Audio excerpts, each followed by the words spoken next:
All right, everybody, what is going on? What is going on?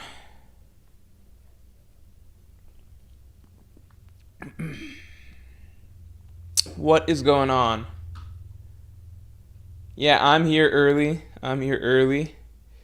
Uh, yeah, we got a lot to talk about. Give me 1 second, because I think I just heard my dog doing something that he's not supposed to do. Hold on.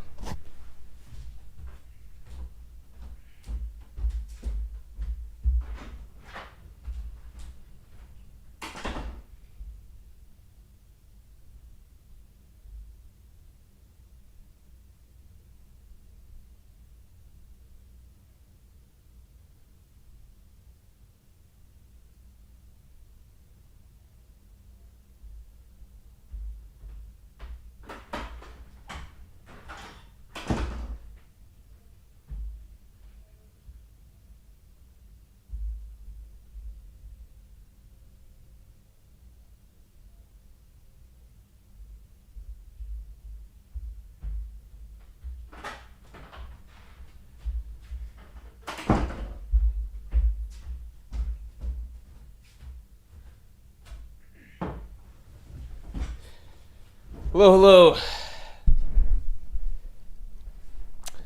Yeah, for those of you who are curious, the place looks different because we weren't robbed. This is a different location. This is a different location. We have moved, and I have not fully set up this area just yet. So that's basically what you're seeing. Do we subtract late points? I think we should. But you guys have consistently told me that that's not how this works, so what do I know? Yeah. The Tio Treviso thanks to the two guys. Roger slash Brooke, etc. will send Emu home.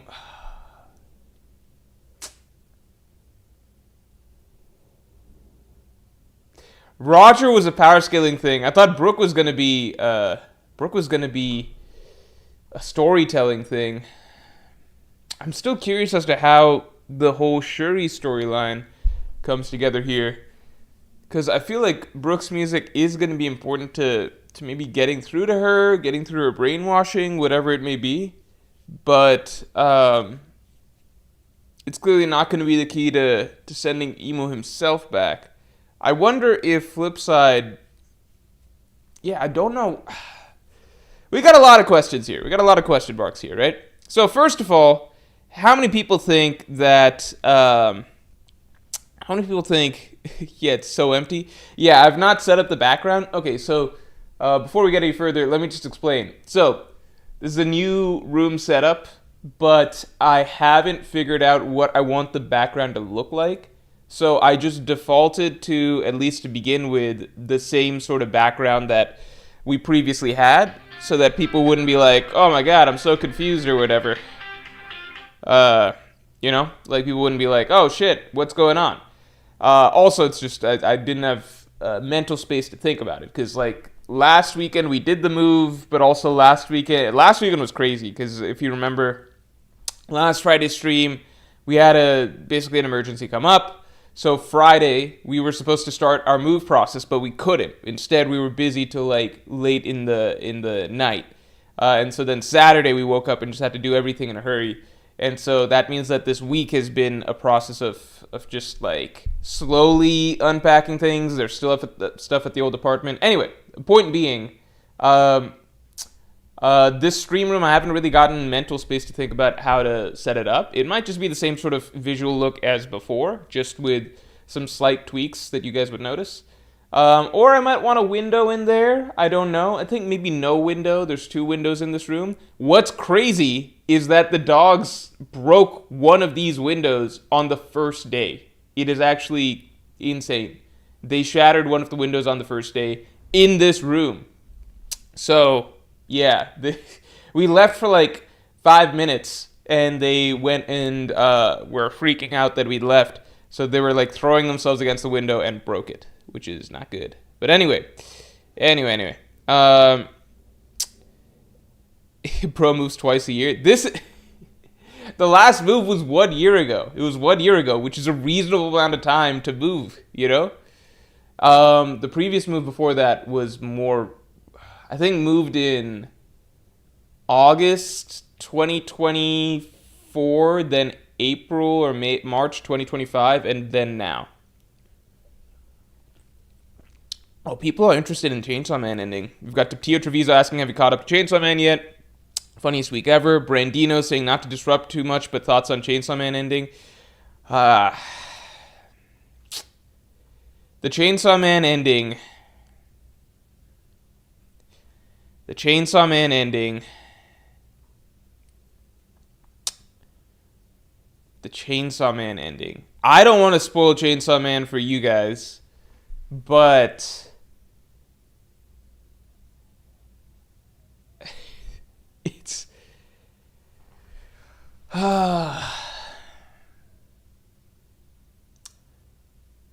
okay, let me get off. So you guys want me to get off some thoughts on the Chainsaw Man ending first? Here, let me get some thoughts off on the Chainsaw Man ending first without spoiling. Without spoiling. Nice glasses, Morge. It's a good look on you. Thank you. I normally do. I mean, I didn't wear them for fashion. I do have glasses that I wear. But where do I even begin? I'm not going to spoil it. I guess I will. I think this is fair to spoil. I think it's fair to spoil that it has a very abrupt style ending that is going to be very controversial. I always think it's fair to spoil when endings are controversial or abrupt or something like that, because in my experience, it doesn't ruin what the ending is, but it mentally preps you for something very not traditional and potentially quote-unquote bad. And when you know that in mind, then you approach it differently. So I would say, like, for example, with Fire Punch, I knew that Fire Punch's ending was very controversial heading in. Because I knew it was controversial, I kind of was just, like, always bracing myself for, you know, an ending that would be, I assume, bad or weird or kind of out of left field or non-traditional, right? And with that pre-mental framing in mind, I ended up really, really loving Fire Punch's ending. I think Fire Punch has my favorite ending to a manga, to any long-running story almost. If you could call it a long-running story. I think Fire Punch has a phenomenal ending. Like, the ending is its best part, I think. With Chainsaw Man, I have to go back and reread the story. I think with Chainsaw... Okay, so Chainsaw Man does an ending that... I don't think the ending works as well as Fire Punch's ending, personally. I think I'd have to reread the series. But here's the catch, okay? The way the ending is done, it works for Fujimoto's other works. It works for something like Fire Punch, because Fire Punch, in a way, over the course of the series, trains you to not get too attached to the characters and the dynamics. And it's more like... This is kind of like a really psychologically dark, very very out there sort of mindfucky type story, okay? So you're not as attached to the characters individually over the course of Fire Punch, okay? Or something like Goodbye Eri, where the ending is more... Like, it's a short story, so, like, you can get away with, like, a crazier, wackier ending, more nihilistic ending, okay? With Chainsaw Man, the difference is that Fujimoto legitimately gets you as the reader invested in, like, a shonen-style story format that's very, you know, like, you're invested in the characters, the dynamics, etc. It's not like a Fire Punch. For that type of a story, I think going his usual ending route is throwing away a lot. And this is what's really interesting to me, because now I sit back and I look at it makes a lot of what happened kind of meaningless, which you could be like, well, that's the point, or whatever. I do want to go back through and reread for themes, but I think in this case, he's throwing away more than is warranted by thematic messaging alone. I would say that. And what's really interesting to me is that you have Chainsaw Man Part 1 and Part 2. You got Chainsaw Man Part 1 and Part 2, and this is the really cool thing, which is Chainsaw Man Part 1 is the closest that Fujimoto is going to write a traditional shonen story, just with still his own crazy twists and turns. And the best thing about Part 1 is that Part 1 can end as just Part 1, and it's fine. It ends as Part 1, and it is Part 1. Like, it is its own self-contained story. It functions like that. It's functional as a story. There's very few threads from Part 1 that need to be figured out in Part 2, okay? So Part 1 is almost like, okay, that's his traditional storytelling route. That's his best version of that. And it's really good. And the ending is, for Chainsaw Man, it's positive, it's kind of warm, it concludes themes in a way that's like, it's more subtle with its thematic messaging than most like shonen manga, which yell out their themes or whatever, but it's still like understandable, and it's still like the ideas are more clear and traditional, okay? Part 2 feels like he was like, okay, now I've told my normal story, now let me break it a little bit. And Part 2 feels like he took his approach, he went back to his usual style of approach to endings at the climax. And so it feels like, if you look at it that way, it's kind of like, okay, you can look at Chainsaw Man as a story of, like, as two separate entities. You could look at it as Part 1, and you could have the story end at Part 1, and it's not a happily ever after necessarily, but it's something. Like, it's a positive, like, well done ending that wraps up the story of Part 1 well, and keeps the characters and relationships and the development, etc., at the forefront. Part 2, it feels like he wants to stomp all over that at the end just to make a point and to be more, more himself. But it's kind of like that's not the story that you really set up there. Like, it works for something like Fire Punch. So I feel like with Part 2, that was him getting to do it his way, and Part 1 was him doing it the people's way. But with Part 2, I think that the end result is not as good as if he just hard committed to that style of storytelling from the get-go, like with Fire Punch. But I need to reread the whole thing again. Does that make sense? Like, you can, like, I don't think Chainsaw Man in itself is ruined by this, because I think that Part 1 remains its own thing, which is a full, well-told, complete story. And Part 2 is basically just him, like, kicking down, like, a Jenga tower or a beautifully built Lego set just for the sake of it. Again, there is a point, yada yada, but sometimes in this case, like, going that route is not as meaningful as actually committing to what you've built, Because I think by that logic, almost any story, you can just, like, throw it all away at the end and be like, see, it's avant-garde storytelling. Like, nobody would like that for One Piece, you know what I mean? That's what I'll say. Top worst ending of all time? Yeah, that's the thing, because, like, I can go back now and read through all of Chainsaw Man Part 2 and explain why thematically this, that, or the other thing, it's good. I would need to do a reread to give a really strong analysis on it. But I don't want to, because, like, when I finished Fire Punch and he kind of blew it all up towards the end, I came away from it feeling like, oh my god, he just opened my mind. Like, this was mind-blowing. When I'm finishing Chainsaw Man Part 2, it's kind of just like, I'm not motivated to read this again. Like, I'm kind of just bummed, but not bummed in a, like, wow, you really, like, moved me in, like, a deep and harsh way, but kind of bummed that, like, you didn't have to do it to this story like that. Like, I don't know. And the thing about Fujimoto is he doesn't care, He doesn't care, so it's like, that's the funniest thing about him. It's just like, this dude does not care. He's, like, literally, he's a madman. I think he enjoys doing this to the reader.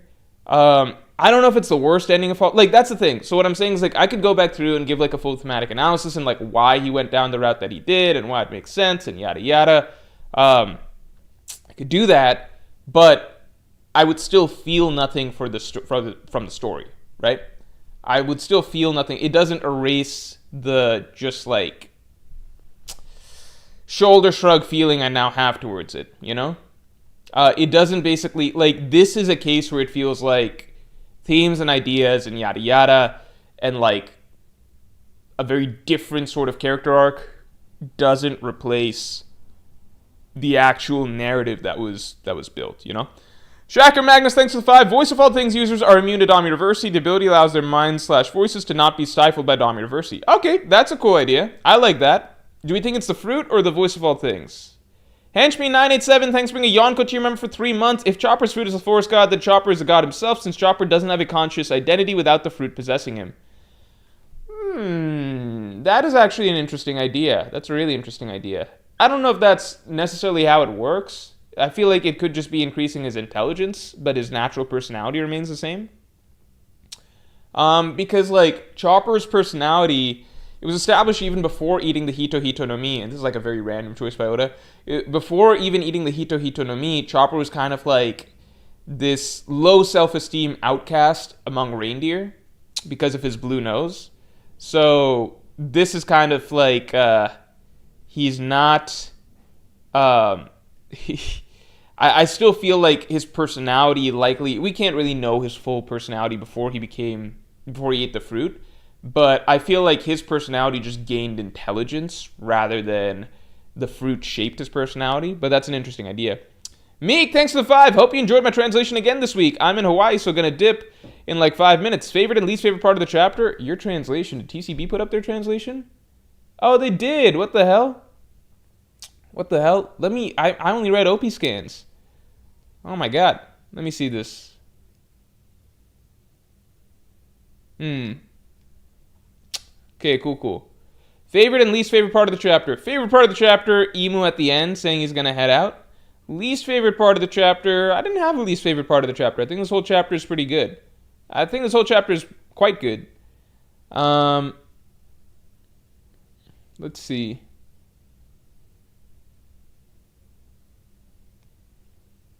Yeah, I don't think I have a least favorite part of the chapter.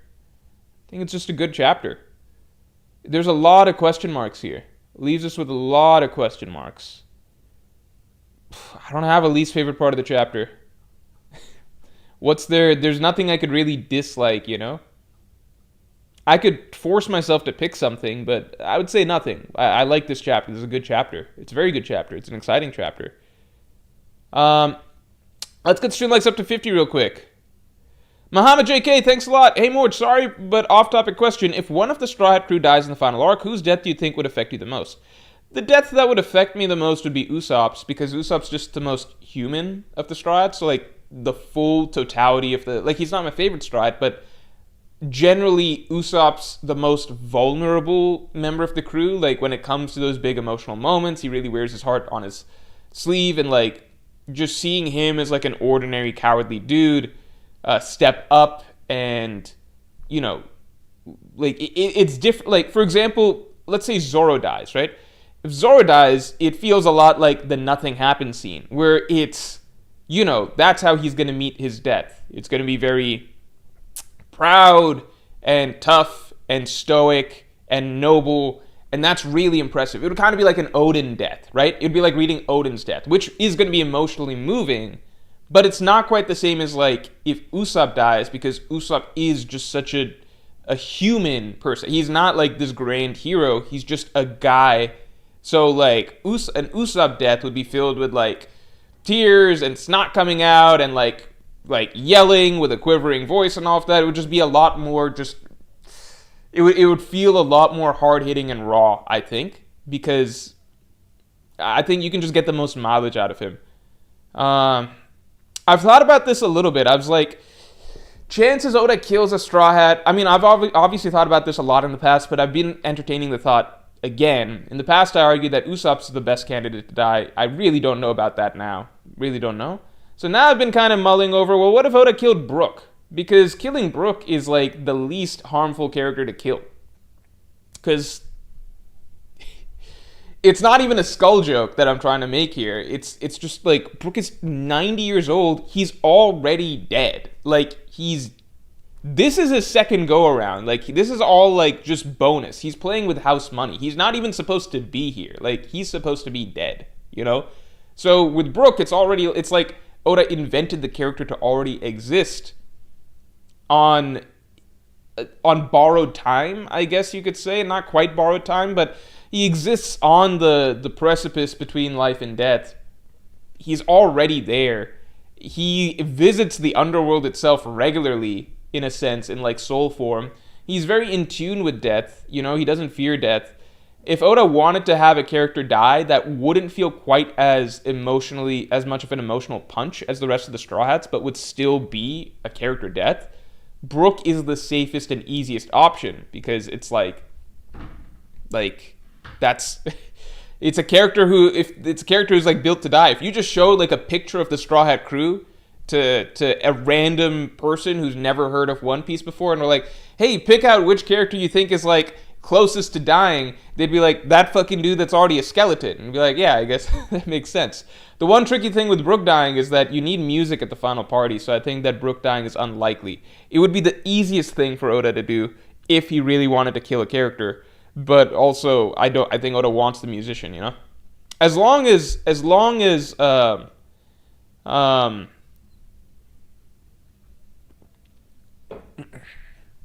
how do I say this? As long as Brook gets to meet Laboon, I think it's all checked off, you know?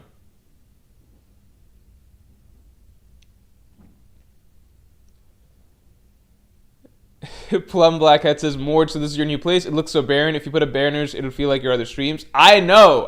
This is not the general plan. The plan is not to have like an empty bookshelf and like a blank background. I am going to set up the background. It's just we have not gotten time to do all the unboxing and stuff yet.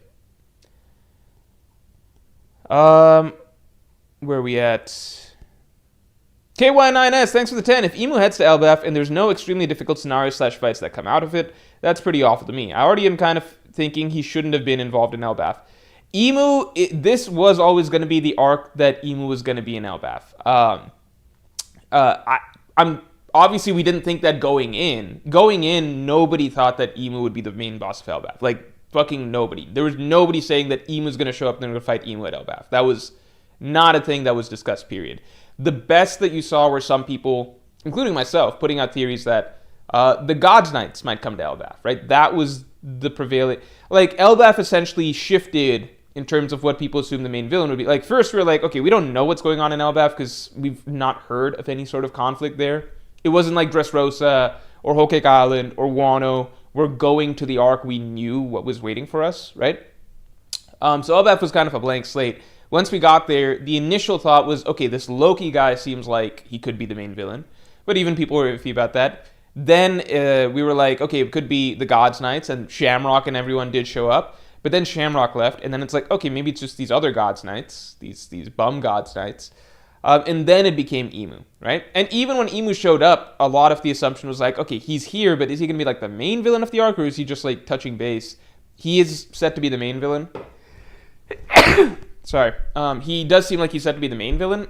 And when I say Emu was always going to be the villain of Elbaf, watch out for next Tuesday's video, because I elaborate on that. Like, Oda actually spelled it out for us pretty far in advance that that Emu was going to be the main boss of Elbaf. It was just very easy to miss. Yeah, this is not a big surprise, actually. It is a surprise because we can only realize these signs that Oda's dropping. This one's a very blatant sign, though. Like, he kind of spelled it out. He spent several chapters breaking down that Emu's going to be the main villain of Elbaf. Again, watch out for Tuesday's video. But it was just easy to miss because it was just like, you only realize the signs when they're in your rear view mirror, you know? Cadmus Monkey, thanks for the 5. Blackbeard being final villain would be anticlimactic and would ruin all the build-up for the Dawn of the World just for Blackbeard to swoop in and destroy the build-up. I don't think it would be... Like, I mean, people go back and forth so much. Again, let's do the poll again. Like, we're gonna... That's Monday's stream topic, by the way, probably. But here, I'll do the poll right now. Because right now, it shifts a lot, I've realized, based on who's seeming more intimidating at the moment. There was a stretch where Emu was seeming... not that intimidating, I think, and like the hype for Blackbeard was going up, but this chapter really makes Emu feel scary at the end, so people are like hyped about him again. So I think it just the winds change based on how Emu is being portrayed. Final villain. I'm leaning towards not Emu final. I'm leaning towards Blackbeard with this chapter.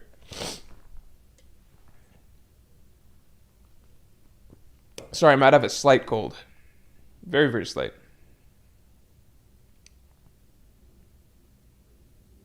All right, people still are generally voting Blackbeard. Oh, but it's a little closer now.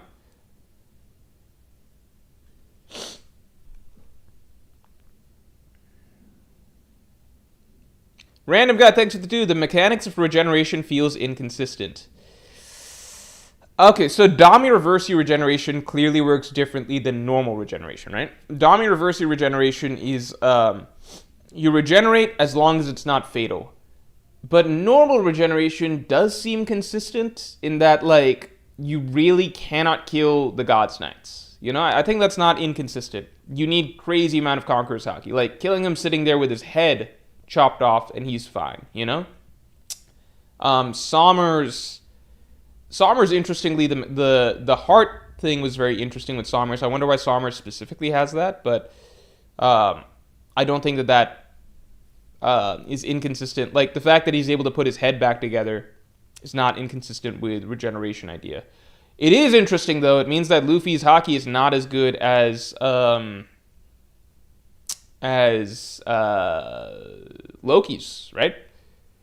Bane566, thanks for the 2. What are you expecting from Imu to do on Elbaf? What am I expecting for Imu to do on Elbaf? This is the big question mark, because, like, my immediate answer would have been fucking Dami Reversi Loki, you know? But it does not. There's 2 options here. Maybe Imu in his true body is able to Dami Reversi someone like Loki. But if not, then maybe there's something in Heaven Realm. Maybe he's going out to get a weapon. I find the idea of Imu just coming down to, like, box with straight hands, I feel like I still can't imagine that exactly. But, I mean, it obviously could happen. But just Imu, like, showing up just to fight straight up in fisticuffs.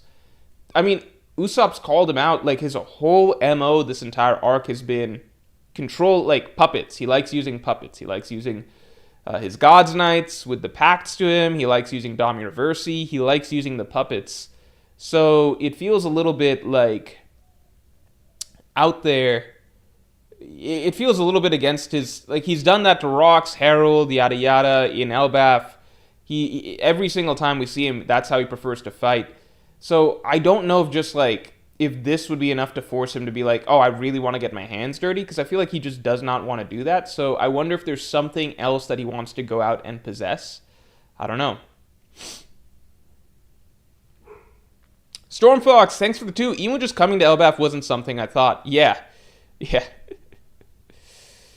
It is crazy. It is crazy. Like, at the very least, initially it was like, okay, just Imu's avatar is going to be there, but now Imu himself, like, Imu's avatar being there, that was still, like, tracked. That was like, okay, yeah, this makes sense. Imu would send his avatar, or Imu would possess Gunko and use one of his servants as an avatar to pretend to be there, but we're not really going to get Imu out and about till the final war. We're getting Imu out and about, like, right now. It's crazy. Taptio says Oda's odds for Imu lasting more than 50 chapters in the final war. I think Imu lasts a good way into the final war. I think in the final war, it would likely be, to me, it seems like a Big Mom Kaido situation where you've got 2 main villains in Imu and Blackbeard. It's just that they're not going to be on the same team this time around.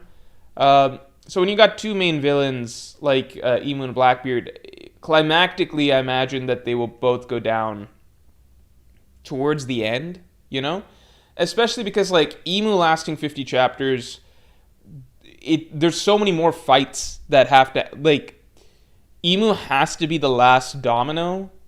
Not has to, but Imu is likely the last domino on the Celestial Dragon side, right? So first all the God's Knights need to be defeated, then all the Gorosei need to be defeated, and then Imu would be defeated, you know? So it's, like, assuming those are all villains that have to be beaten in the final war, I think it's unlikely that we get just Imu going down really early, and then it's just like the God's Knights and the Gorosei are just sitting around with their thumbs up their asses, you know? Cadmos Monkey, thanks for the 2. Gunko asks Loki/Luffy to kill her to send Imu away. Oh, I figured it's to free. If that happened, it would be to. I figured it would be to free herself, you know.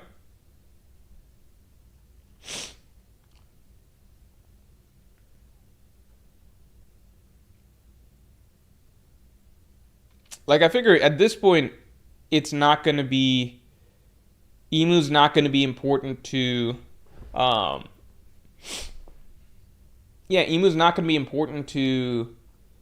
Gunko's not going to be important to keeping Imu there in the future. Grizzly Adams, thanks for the 10. I was excited for potential Dami Loki because it felt like the Straughts would get to take center stage. But with Imu himself showing up, it feels like we're back to the Luffy Loki show. We could still get someone being Dami Reversied. I just don't know how it would work out. Stormfox, thanks to the 5. Imu doesn't seem worried about coming to Elbaf after seeing Loki and Luffy in action.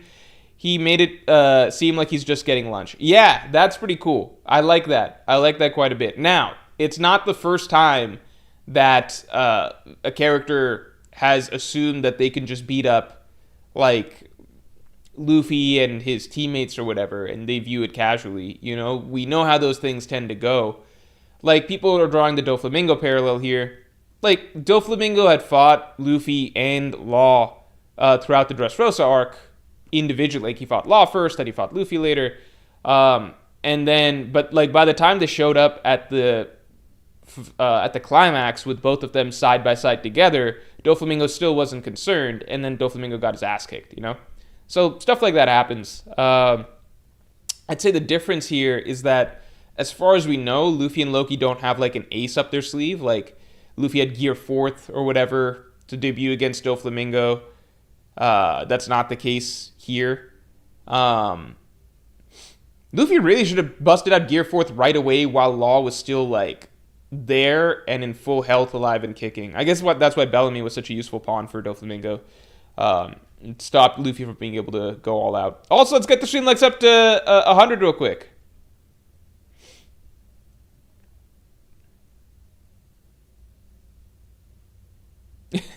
Brandon says, I dreamt last night that Usopp died for character development. It is something I joked about a lot before, but I didn't realize it was a dream at the time, so I went wild in dream. Yeah.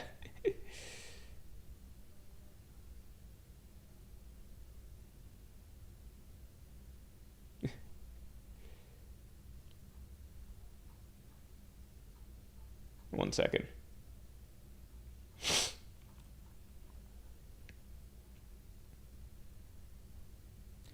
Bane, thanks for the 2. Crazy Luffy and Loki took care of everything in 3 chapters. I mean, it's not crazy they took care of, like, the MMAs and the God's Knights. Like, that's just to be expected.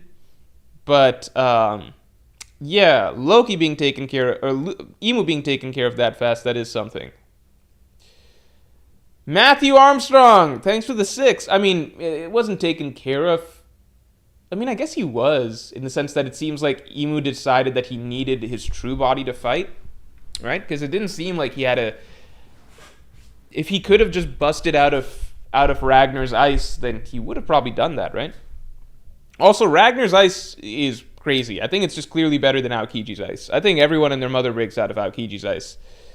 But looks like God himself can't break out of Ragnar's ice. I mean, maybe he could, but for some reason didn't. I don't know what it would be. Matthew Armstrong, thanks for the 6. Hey, Moore, just caught up to the manga again after not reading since New Year's Eve. Loving being back in the weekly streams. Ragnar as a squirrel is peak. Oh, man, you had so many crazy reveals probably just now for you. That's crazy. Moore, do you think you missed my super chat above? Oh, sorry, 1 second, Gunner. Let's see, where's Gunner at?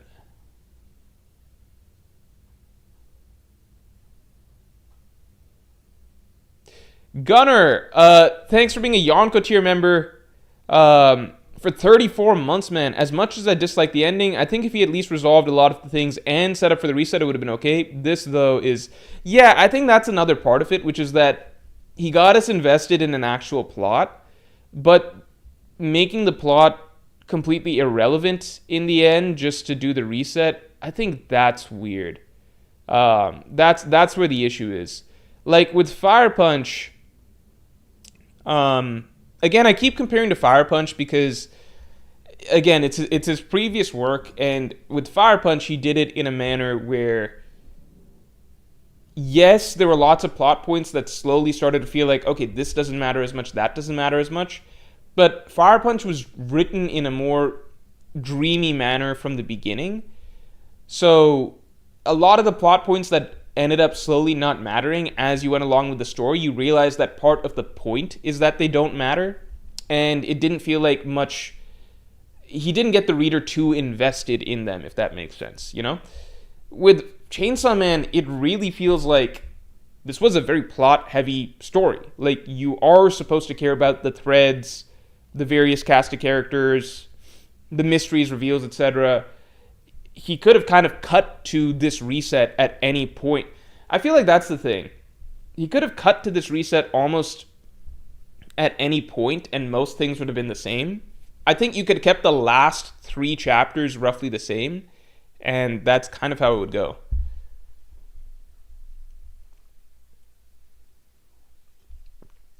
You could have kept the last 3 chapters, or the last 2 chapters, I would say. Last 2-3 chapters or whatever, roughly the same. Shuffle them to anywhere in the story, and most things remain the same. Like, there's just so much plot that's not necessary.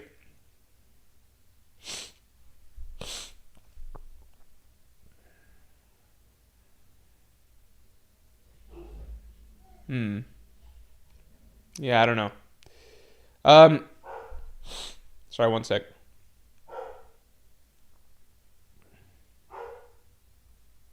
Tom, thanks for the 5. I hope the upset after this chapter is crazy big because I did not like this chapter at all except for the last page. Do you still want a Kahoot stream?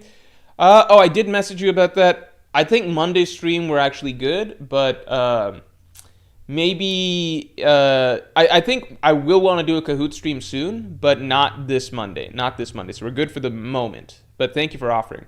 Also, let's get the stream likes up to 100 real quick. Yeah, I think if Elbaf is actually wrapping up here like this, it's like a wildly anticlimactic storyline.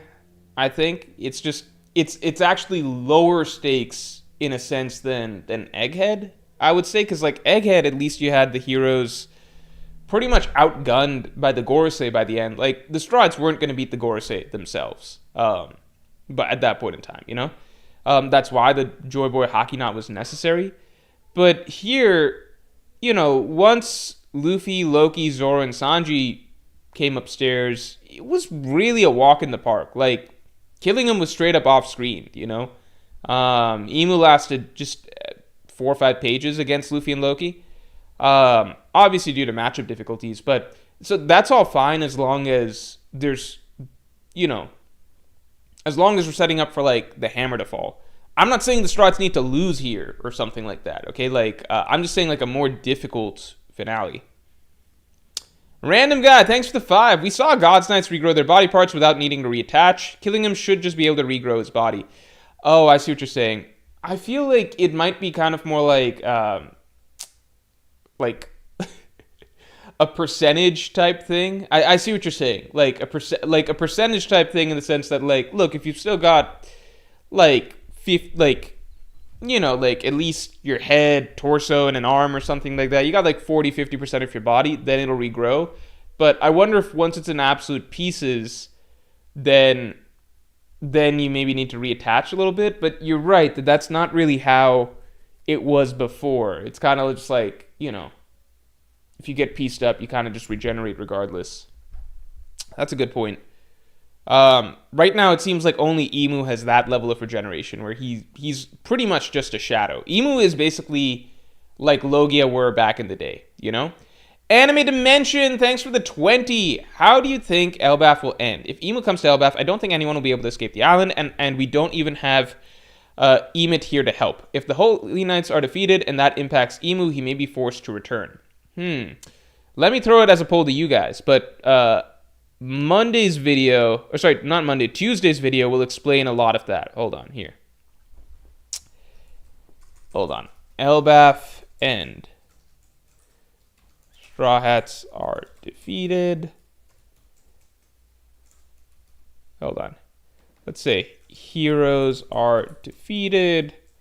Heroes drive out Emu. Emu doesn't even come to Elbaf.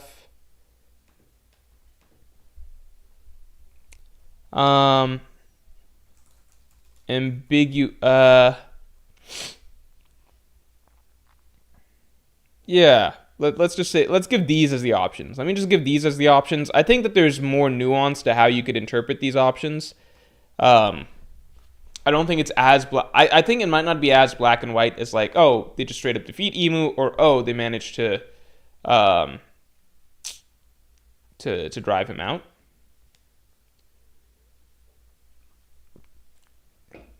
If you think that they're gonna have to run away, and you view that as an L, then vote for defeat.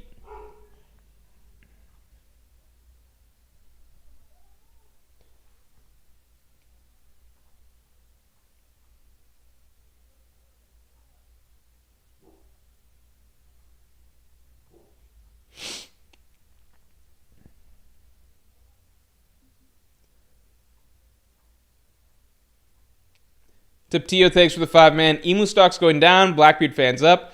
Morge, get ready to eat dust for all those videos thinking Emu's the final villain and saying Blackbeard isn't as climactic as Emu. I've been saying Blackbeard is going to be the final villain. He's been my vote for a long time. Even in the videos, I don't ever... I might have videos from like 4 or 5 years back saying that I think Blackbeard's going to be the final villain. But I think all my latest videos within the last 2 years have had Blackbeard at least as an equal candidate to Emu as final villain. Words in You, thanks for being a Pirate King tier member for 40 months, man. I hope someone takes Frankie up on his offer for backup one of these days. He does it a good amount, lol. Also, last Jujutsu Kaisen episode was great. It's great. It's a great series when you embrace it for a good punch-up time. The last Jujutsu Kaisen episode was phenomenal. It was so much fun to watch. I was like excited for it. That's a stupid thing to say. I was prepped to watch it. Like I was waiting to watch it. And I watched it yesterday, like close to as soon as it came out. I was gonna wait, but I couldn't wait. So I just went, like I was gonna wait for a time that wasn't in the middle of my workday and everything like that. But couldn't do it. Went ahead and watched it. I think it's an episode where even if you're not a Jujutsu Kaisen, I feel like you could be dropped in blind and enjoy it. I feel like you could just show that episode to somebody just straight up blind, and I think that they would find it enjoyable. Like, the animation alone is awesome, and the abilities showcased are really cool, and I think all the tactics, for the most part, make sense, even if you don't know the technical terms, like domain expansion or whatever. Yeah, it's just amazingly animated, just a really cool, minor spoiler, it's a 3-way fight. You could argue a 4-way fight. Yeah, just a really cool 3-way fight, and I think it's the best, like, 3-way fight I can think of off the top of my head in like, a shonen series, you know, like that's usually not something that authors go for, but this was done like this sets the bar for how to write a fight like that. I think it's the best fight in Jujutsu Kaisen in my opinion so far in the anime. Maybe Sukuna Maharaga. But yeah, the animation this season has just been phenomenal, and it's been pretty artsy too in spots.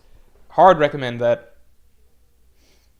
Growth Stonks, thanks for the 5. Emu is going full tilt, either join or die. They will bring the Holy Knights plus Uranus to Elbaf now that they have the Mother Flame. It's the ammo for Chekhov's gun. But the thing is that the Holy Land itself... Hold on. The Holy Land itself has some stuff going on there. Like, it's kind of in rubble, you know? So I don't know if Emu can spare that sort of manpower. But if Emu brings over Uranus, that'd be insane, you know? That would be crazy. But he doesn't need to. Like, why would Emu need to physically travel himself if he's going to use Uranus? He didn't do that for Lucia. Elijah Petty, thanks for the 2. Adami versus Loki would have been too redundant, in my opinion. Because wings and horns and stuff like that, I could see that argument.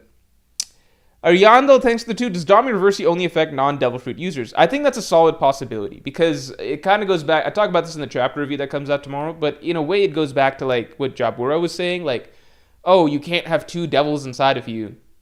It seems like Dami Reversi is... that's obviously not like actually how Devil Fruits work, but maybe it kind of is a little bit, you know? Because it seems like Dami Reversi injects you with a devil, courtesy of Emu. But maybe if you've got a devil fruit inside you already, that wouldn't work. Henchme, thanks for the 2. Ragnar is the new emergency food supply. I love Ragnar. Ragnar is a great choice by Oda. Like, I love Ragnar. He's a great inclusion by Oda. A really funny idea. Cadmos Monkey, thanks to the 5. I mean, Emu is hurt and weakened after a Holy Knight is killed, so maybe Gunko sacrifices herself to hurt and send Emu away. Yeah, I could see that. Maybe that would happen. I don't know if Oda's going to have Gunko die, though. I feel like she's set to have a happy ending and be freed and stuff. GDN, thanks for the 5. As a brown man, are you proud to be represented by Jinbei? No, he's a token DEI, slow, useless straw hat. Bane, thanks for the 2. He doesn't even put out fires anymore. He's not even the crew fireman. Now, like, Nami's doing that. Bane, thanks for the 2. If Straw Hats are ever going to lose before end of story, this is it. I wouldn't jump to that. I think there's more opportunities for the Straw Hats to lose. Again, like the Blackbeard Pirate, like, they could lose to Blackbeard or something, you know? It doesn't have to be here against Emu. But it is a good opportunity. The tricky thing is that I feel like Elbaf, from what I can tell, again, Tuesday's video I elaborate on it a lot more, but Elbaf seems to be thematically, I think it's supposed to be a very empowering arc about, you know, rising up, warrior's pride, yada yada, like not being oppressed or controlled. So, I mean, that's like a lot of the main themes of the arc. I don't know if this is going to be a storyline where, like, they're just straight up, like, beat up by Emu because of that. So I think that's the one catch. And you might be like, well, those were Wano's themes too, Morge, and you thought that the Straw Hats would lose in Wano. This is a common misconception. I never argued that the Wano arc in general is supposed to end in defeat. Just that it needs a low point partway through it, right? That's all I argued. I just said that they need to be defeated at some point in a manner that actually affects them, not that they just laugh off, you know, like they did in Act 1. That's all. I just said that, it needs a dramatic low point. Elbaf has already had, because Wano has no dramatic low point, right? I was never saying that Wano as a whole needs to end with the Straw Hats being defeated, because that would just be a lot of writing going nowhere and contradictory to the ideas of Wano in general, right? Elbaf has already had a low point. You could say it's not the lowest of low points, and that's true, but it's still like a low point, you know? There was a section of the arc where basically everything had gone to shit for Elbaf and for most of the Straw Hats. And like, that's why they needed to rally back. So you could argue that, Elbaf, I still feel like the argument that Elbaf probably ends somewhat positively for the heroes makes sense based on the themes. And they've already checked off, like, the narratively low point for the heroes in this whole conflict. So I don't know if it's going to end in defeat, but I think there's a lot of things that suggest the direction it's going to go. Again, watch out for Tuesday's video. Fatingo, thanks for the 5. So the importance of the rocks pirates getting the 2 fruits is that Dami Reversi does not work on those 2 fruits, be them awakened or otherwise. I think that's a large part of it. It's possible Rox doesn't even, assuming that the 2 fruits are the Nika and the Nidhogg, the tricky thing is Rox didn't know even about the Nika. Like, he didn't even know who Nika was, because he was confused when Loki mentioned him. But that doesn't mean that Rox doesn't know. Like, Rox might just know minimal information, like, go find the Goma Goma no Mi. It's important to saving the world. So he might not know the name of the Nika fruit, or whatever. Yeah, it's possible that those 2 fruits can't be Dami Reversi'd. I just wish there was a reason, because the Nika fruit being unable to be Dami Reversi'd, that makes sense, because it's like, the Nika fruit is, you know, it's all about freedom, counterpart to Emu's fruit, yada yada. But Loki's fruit, while very powerful, it's just like a big dragon, you know? So, like, is there a reason that a big dragon can't be Dami Reversi'd? I don't know.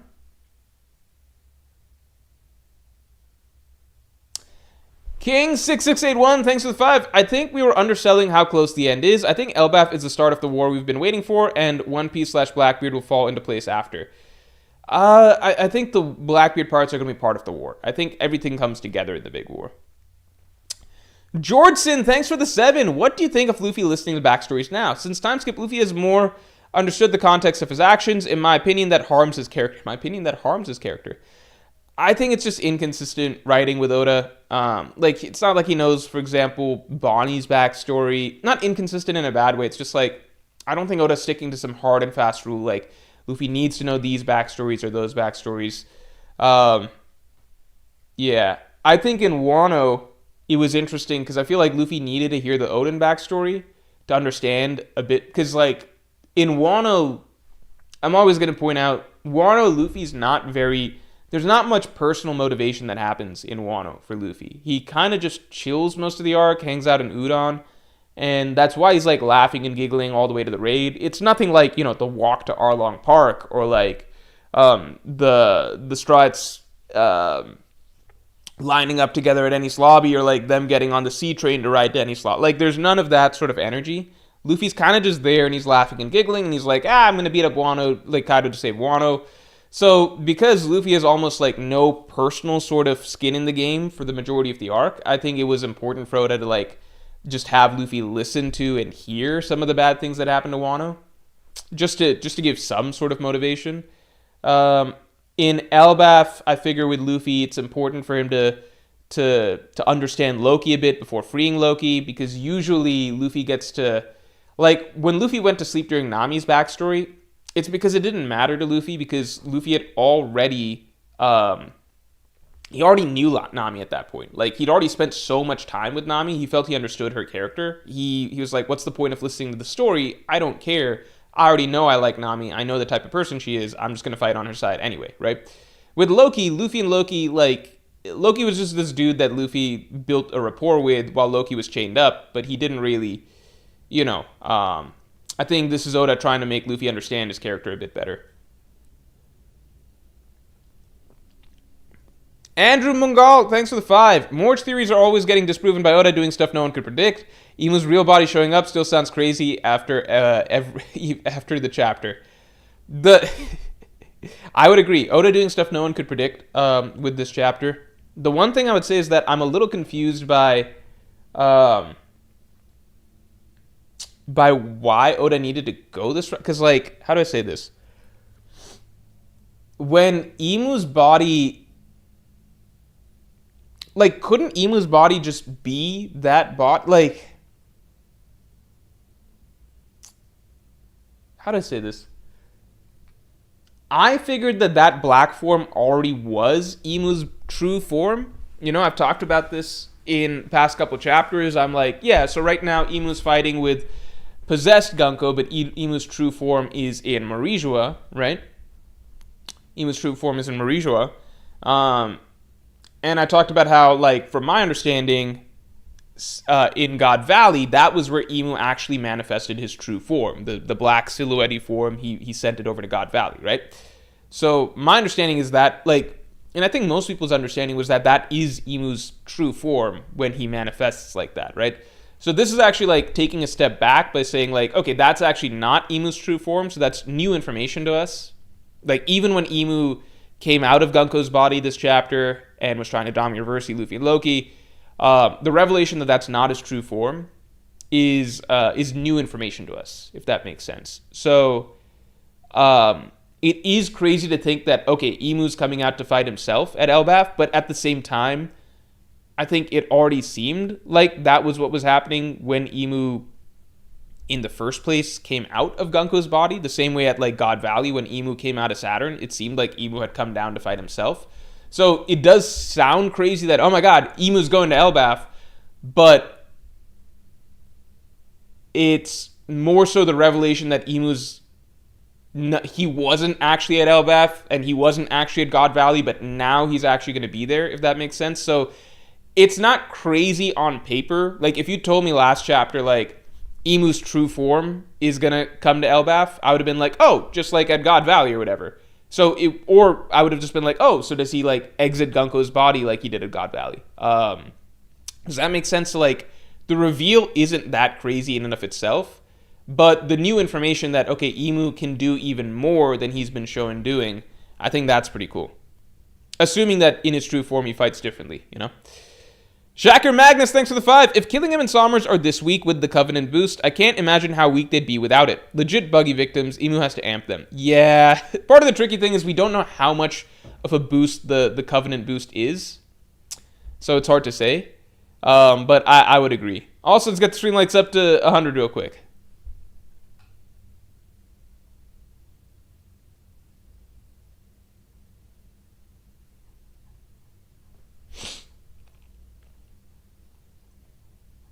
Hold on. Catching up here. Reversic, thanks for being a Yonko tier member for 13 months. Do you think it's the Blackbeard pirates attacking the Holy Land? We saw the Revolutionary Army attacking recently, so it doesn't make sense for them to attack again. I mean, it could make sense for them to attack again. Like, we know that they're kind of barricading the Celestial Dragons, so, like, maybe they just took an opportunity to strike, you know? Like, it's siege warfare, so maybe they're picking their spots. Tala Jahan, thanks a lot. Wings may kill the 2 Holy Knights to weaken Emu for Luffy. I would like to say, oh, that'd be cool, but it's just like, at this point, if I see Zoro going huff with Somers, I would just be like, what are you even doing, man? What are we doing here? It wouldn't be a surprise, because it's like, Somers so far has only lost to really strong characters, you know? Rayleigh, Gaban, Luffy, Loki. Even if Gaban was like 80 years old or whatever. But Somers has technically only lost to strong characters so far, right? But he still feels like a joke at this point. So it's like, okay. I hope Zoro doesn't go huff with this dude. And Killingham is already fucking lost off screen to Sanji. And I assume maybe some help from the other Straw Hats, right? So it's like, there's not much there, you know? I would love to see if Killingham gets back up, then we get that Usopp matchup or something like that. That would be nice. Yeah, so I guess we just gotta wait and see. Julian Reed, thanks for being a Pirate King tier member for 4 months, man. I hope you're enjoying the podcast. Many people thought that Loki would be reversied. Few thought Luffy would be a possibility, but no one thought he would reverse both of them. LMAO, imagine it worked. What would even be the plan at that point? I think they all just die. I think the whole world is fucked at that point. Because then it's 2 characters who are like above Yonko level, just going, who have immortality and can't be killed, just going on a rampage, you know?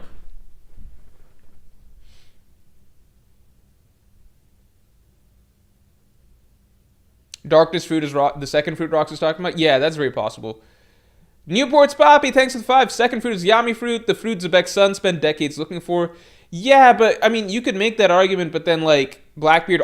I think that it is very likely the Yami fruit, but I wouldn't go by just the logic that, well, Blackbeard pursued it, therefore it must have been what Rox is pursuing, because Blackbeard also was gutting for the Gura no Mi, and Rox had no interest in the Gura no Mi, you know?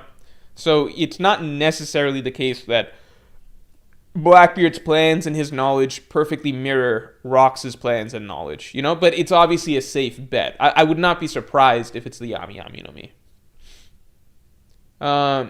Mr. Saturn Lo-Fi, thanks for the 5. Blackbeard en route to the Holy Land once Emu leaves. Oh, that would be crazy. That'd be crazy. That'd be really cool. That'd be a really cool development. Tiptio, thanks for the 2. His true Zoan form, though, he's shown against Sabo, remember? That's true, but I just assumed that he could transform into that. Like, the body he showed at God Valley is essentially visually the same as what he shows normally, you know? So I assume that is his true body, but he's not transforming into his Zoan form to fight because he didn't need to. He could just use Dami Reversi. So the revelation that at God Valley, Emu himself wasn't actually there, right? Because it seemed like Emu basically just used Saturn's body as a conduit to transport himself to God Valley. And that also seemed to explain why Emu then needed to get back into Saturn's body and sail back to Marijua. Because that was the weird thing. Like, Emu stayed in Saturn's body as the ship sailed back to Marijua. It's like he had to take the bus back home, right? That's what I've been saying. So I don't think anybody... Like, if you go back to God Valley... all the comments and reactions were basically like once Emu manifested was that, oh shit, Emu himself is here, right? That was our understanding, that Emu has actually showed up at God Valley now. He didn't take that Zoan form, but he didn't have any reason to. He just used Dami Reversi, right?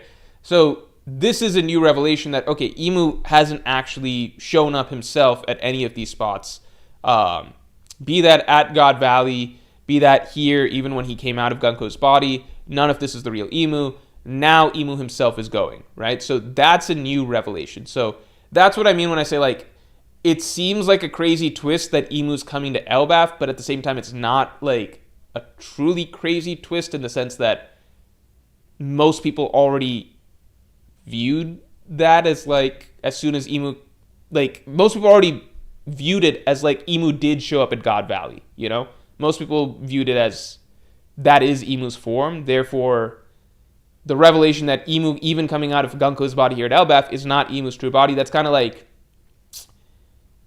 it's a new revelation. It's new information for sure, but it's not like a crazy new twist in my mind, because it's like, this already seemed like this is just this is establishing something new to then lead to something that we already thought was happening, if that makes sense. Ison2339, thanks for being a Yonko tier member for 2 months. Royal with the black heart / no heart versus Royal with the heart of gold. Both bodies experimented on. The table again, maybe Ibu boost. Summers versus Sanji. Yeah, I think Summers versus Sanji, that could be a cool matchup, because that's one that we all wanted to see for a while. So I think that on the table, because like, also let's get Streamlights up to 100 real quick. Summers versus Sanji remains a cool matchup, because like, it wouldn't be the first time that Sanji's fighting an opponent that has already kind of been humiliated a couple times. I think it would be the most it has happened since, like, Queen obviously... I wouldn't say Queen got humiliated before, but, like, you know, you had Queen losing to Big Mom and stuff, and, like, Queen was made to look like a bit goofy over the course of the raid, but we still always understood that, okay, Queen's a second commander, is still very strong. Sanji versus Sommers, like, again, Sommers just lost so many times now, it's crazy. But I think it would still be exciting and interesting, because we want to see Sanji use Conqueror's Haki. And I think Sommers is probably a better one-on-one combatant than Killingham, right? Killingham, I know Killingham seems weak, but I would maintain that Killingham, in many ways, is the most powerful of the God's Knights here, because no one can do... like, if Killingham had some space to work with, you know, some room to cook or whatever, then he's basically a one-man. Like, the rest of the God's Knights are not taking down the MMAs. Like Sommers is not soloing all those MMAs. That's just not happening. Like, there's not a lot of characters in One Piece that can solo all those MMAs, right? So Killingham is really strong. I maintain that that's the case, just not as a one-on-one combatant, it looks like. So Sanji versus Sommers on the table still makes sense. The parallels are actually growing even stronger now with the mechanical heart, etc. I would still love to see that, assuming Elbaf continues. It does make me wonder, like, okay, then who's Zoro fighting? Because Zoro's not fighting Killingham, but I wonder if Usopp versus Killingham is now on the table.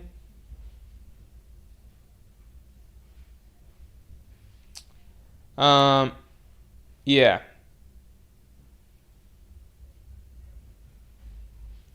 One second.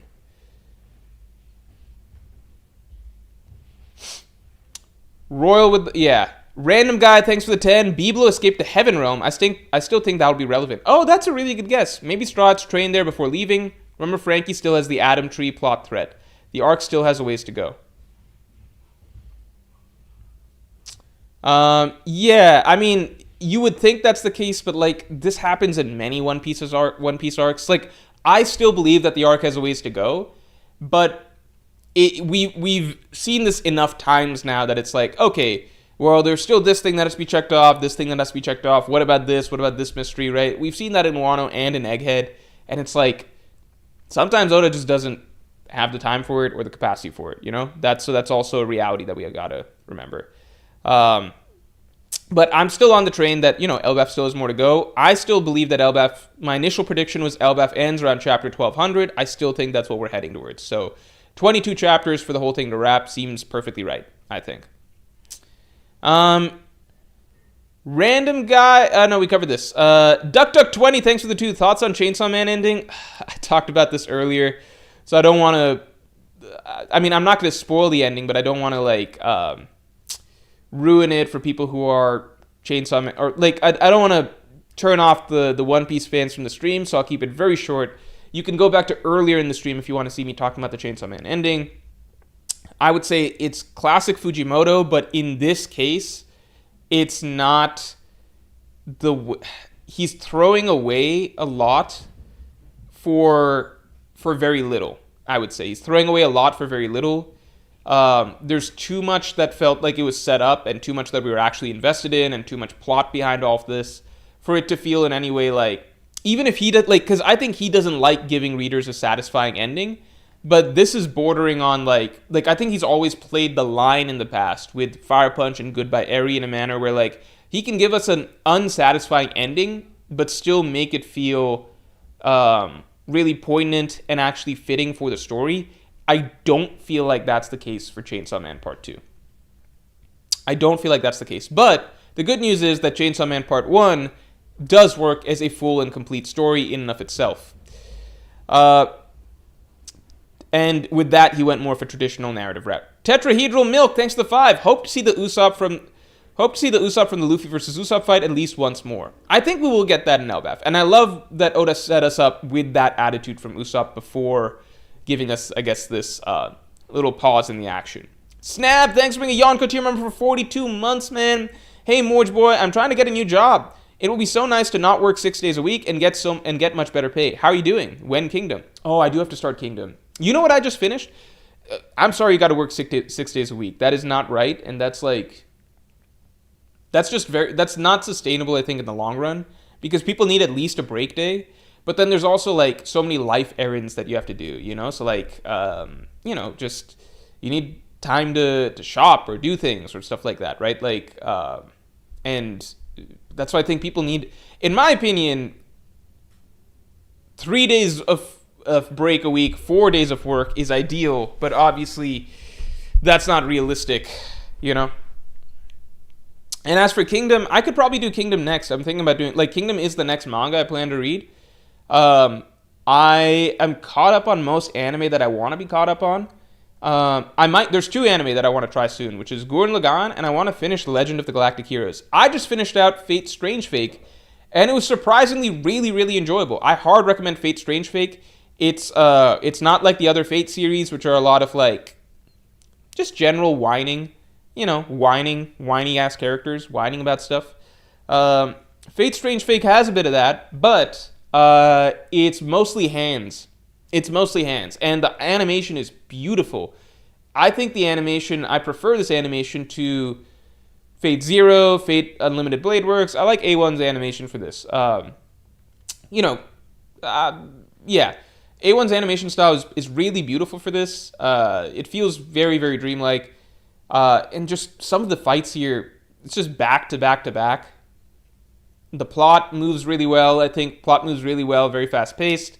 You've got a very interesting cast of servants, and it's just, a lot of clashes, a lot of really cool action, a lot of really cool interactions between different types of heroes or whatever. I'm really liking Fate Strange Fake. Really cool.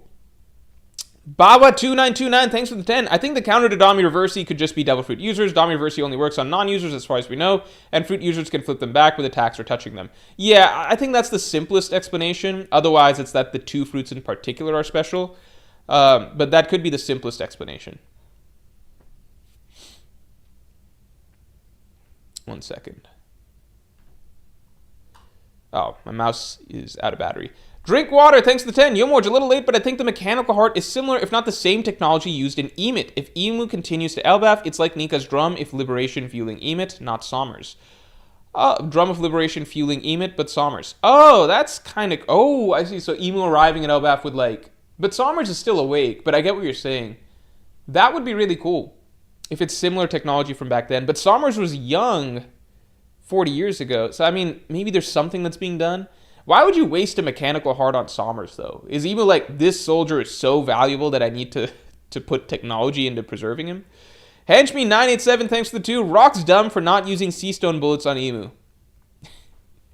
Who knows if Seastone is so interesting in One Piece, because it's like, you have all these insanely powerful characters, but kryptonite exists in the One Piece world. It is very real, and it's very easily accessible. Like, Everyone and their mother has fucking Sea Stone, you know, like when it's plot convenient. Like fucking Smoker back in East Blue at Sea Stone. So you're right that it's just that Oda doesn't want to use it as a way to just like negate cool devil fruit fights and stuff like that. Like it just wouldn't be exciting storytelling to be like, fucking Luffy just beats Kaido thanks to Sea Stone, you know? So that's just the reality of it. That's why it's not used more frequently. But yeah, I mean, like, they even had Sea Stone in Udon, but nobody thought, like, once they freed Udon, nobody was like, oh, let's take some of the Sea Stone and use it in our fight against Kaido. More just on Legends of the Galactic Heroes.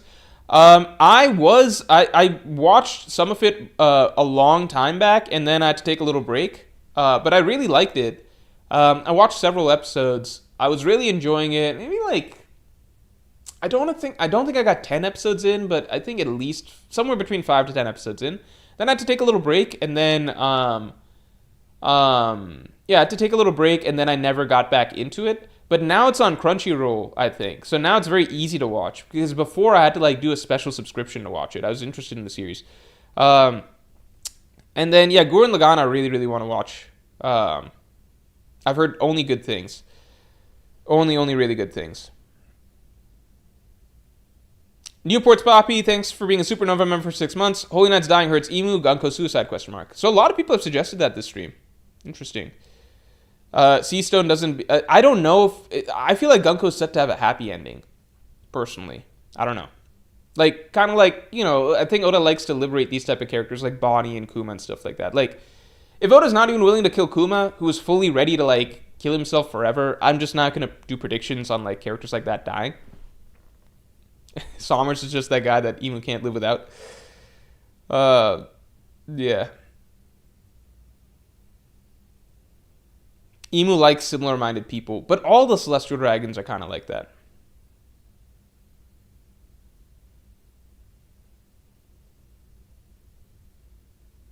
Jeffrey says, I want to watch a video on Void Sentry. Should I watch your latest video or the one from last year? I'd say the latest Void Sentry video is really good, in my opinion. Tiptio Treviso, thanks to the 2. Sommer's heart is because of the Deep Sea contract. Maybe. I don't know. Sea Stone doesn't stop hockey. Yeah, but the problem is that it weakens the user. Like, if you're a hockey user with a Devil Fruit, then Sea Stone becomes a weakness for you because it weakens you as well. That's why Loki couldn't just break out. Sommers is the Holy Knight's party animal. He has a good locker room presence. That is probably true. That's funny. Like for Celestial Dragon standards, that makes sense. Did Zoro fight a Dami Reversied Elder Giant, Morge? Like Jarl? I can't imagine Zoro beating like just normal Jarl if Jarl's turned back to his prime, you know? Like Prime Jarl, I feel like the vague implication is that he'd be comparable to someone like Harold. Maybe stronger, or maybe close to as strong, but either way, Zoro's nowhere close to... Lucci, right? Let's keep things in perspective. Lucci is where Zoro's at roughly right now.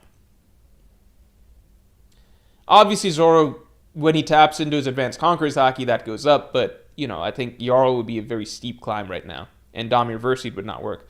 Syncopia, thanks for the 2. In for Emu shows up with Dami Reversied Galila Giants. So some people have mentioned that.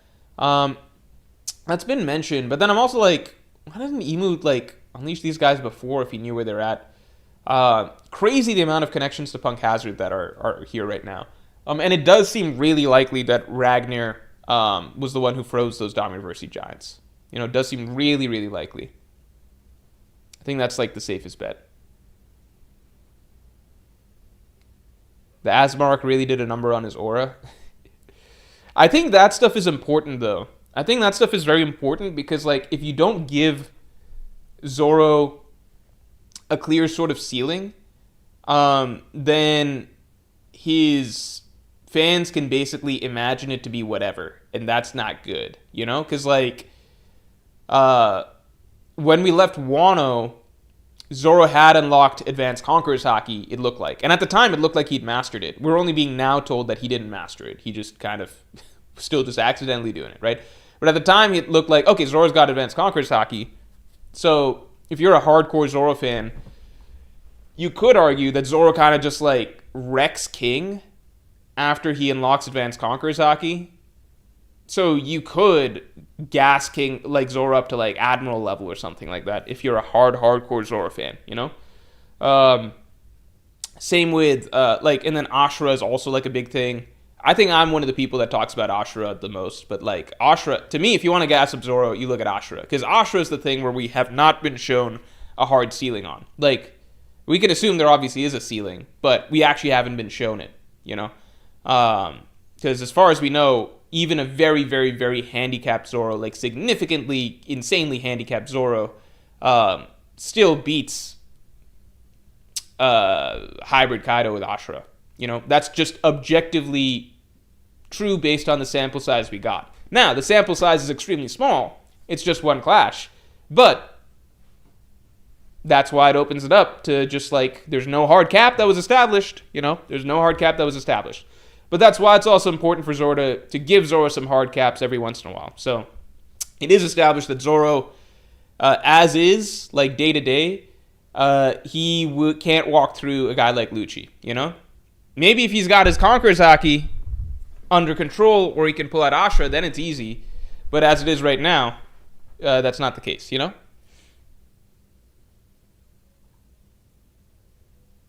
Paper cut scar, doesn't matter. Zoro won the interaction. It like doesn't even matter how much you want to downplay. Even if you want to say the scar wasn't that damaging, doesn't matter. Zoro won the interaction.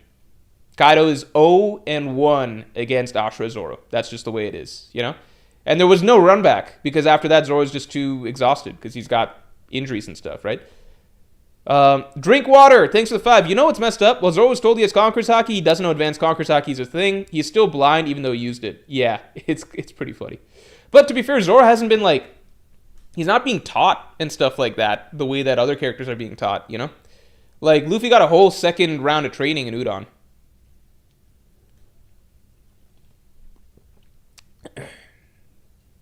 King of Hell is stated to be stronger than Ashura? No, it's not. When?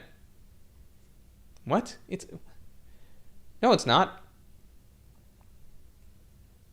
If Zoro's Ashura overpowered Kaido and permanently scarred him, which only Odin could do, then if Zoro used Ashura against King would have just died. Like, that's not even... King would have just died, you know? We forgetting Hakai now? Kaido is 1-1. No, Ashura's... Sorry, I should have clarified. Zoro... No, I think I did clarify. Kaido is 0-1 against Ashura Zoro. That's factually true in the story. 0-1. King6681, thanks for the 5. Zoro's clearly on Admiral Plus tier. We just haven't seen him fight yet. He didn't know he had Conqueror's Haki before. Now his Conqueror's Haki is massive. You know, like let's let him see. Let's see him prove it first. You know.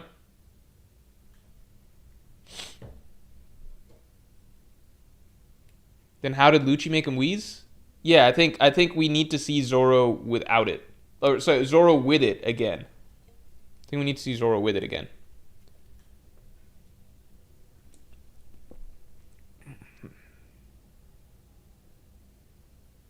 King was beating Zoro's ass the entire time, even if after he got Advanced Conqueror's Haki. Zoro just got one good hit in, and now people act like he's stronger.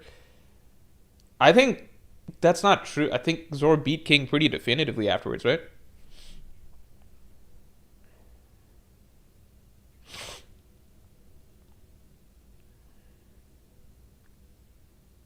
Just joined, so apologies if it's been asked before. Did you notice Somers' mechanical heart? Did I notice Somers' mechanical heart? Yeah. I think it's interesting. I think it potentially lines up for a matchup with Sanji. I agree with what people are saying here. Like, my dream scenario for the rest of the arc would basically be like, Imu comes back either ready to fight himself or with some tricks up his sleeve. Like, maybe he's Dami Reversing something else we don't know about. Maybe he goes and picks up Kaido and Big Mom's corpses and Tommy reverses them. That'd be insane. Oh my god. That'd be so cool. But that can't actually happen. But that'd be so cool. That's the one scenario where I'd be cool with Kaido and Big Mom coming back. Actually, the thing is, like, with Kaido and Big Mom, ever since we got the God Valley flashback, I'm now more partial to them as characters. Not as villains. I don't want them back as villains, But now I almost don't even view them as villains. I'm just like, Big Mom, she was just out there drinking with Whitebeard in the bar. Bring her back. Come on, bring her back. Just tell her not to be, like, crazy and everything, you know? And Kaido, he was just the kid. He's just the kid of the Rocks Pirates. Just bring him back. Tell him to stop, like, enslaving countries and stuff like that. You know, get in on the good fight against the world government. You know, that's how I feel about them. So in my opinion, I don't want to see them back as villains because they just don't feel like villains in that sense now that I've seen them, you know, as they once were. As, like, likable just people, you know? So it doesn't feel the same if you bring them back to me. But if you're bringing them back, either bring them back and have them fight on the Alliance's side, or bring them back and fucking Damier-Versi them or something. Because that's the only way I would want them as villains again. Bro enslaved entire nations, but he's chill now? I don't know. We were cool with Crocodile. Like, we're cool with Crocodile, you know what I'm saying?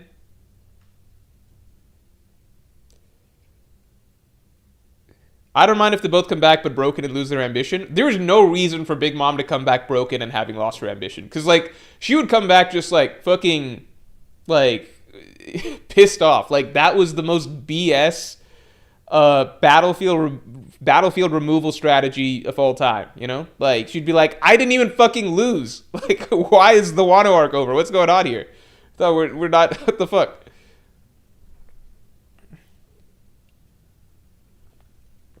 I just realized Holy Land isn't on fire like Emu said. I think that's because the fire might be over. The Holy Land looks like it's in rubble, right?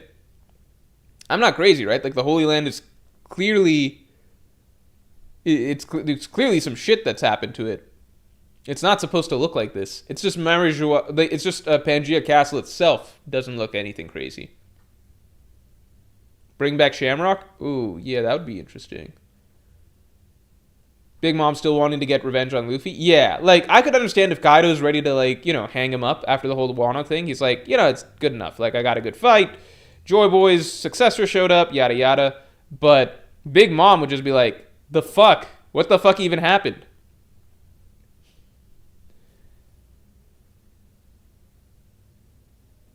Zoro's favorite card states King of Hell greater than Ashura, but it's in regards to when they were used, not the technique itself. Oh, is that true? Okay, then I apologize. How does that make any sense, though? Can I see the Vivre card? Or I guess I can just look it up. Zoro Vivre card Wano. Where does it say this? Number 2, blah, blah, blah.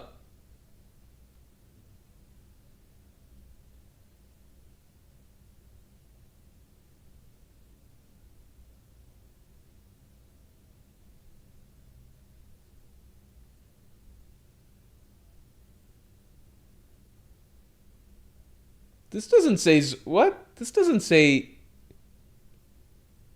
This doesn't say that. This doesn't say King of Hell greater than Ashura. It doesn't even mention Ashura. Unless there's a different link that I'm seeing. But this is... What? This is just saying he defeated King, vowed to become the King of Hell.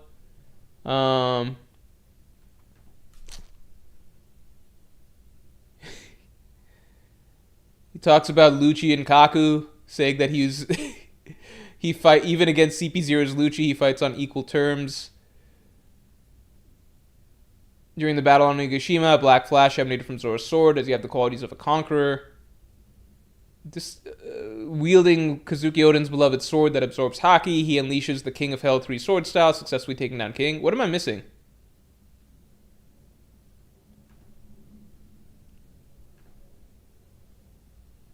I don't think it says what you're saying.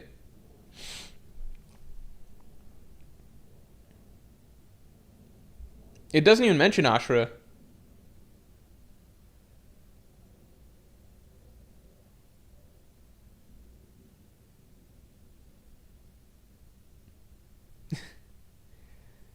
King of Cringe, King of Hell. Kaido could get an awakening after his loss now that he knows Joy Boy is back. I think that would be cool. I think that'd be really cool. I think it'd be hard for me to, like, reframe in my mind, like, Kaido is, like, this good guy, this buddy that we've got. But it would be cool. I'm also interested, like, Loki hasn't awakened his fruit yet. That's the crazy thing. As far as we know. You know?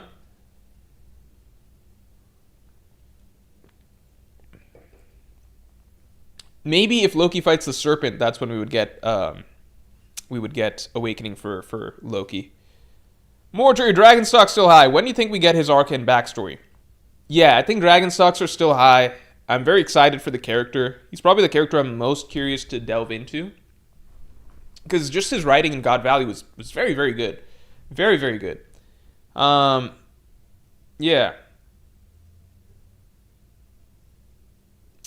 When do I think we get his arc and backstory? So, like, the backstory, you could argue that God Valley was his backstory. Because, like,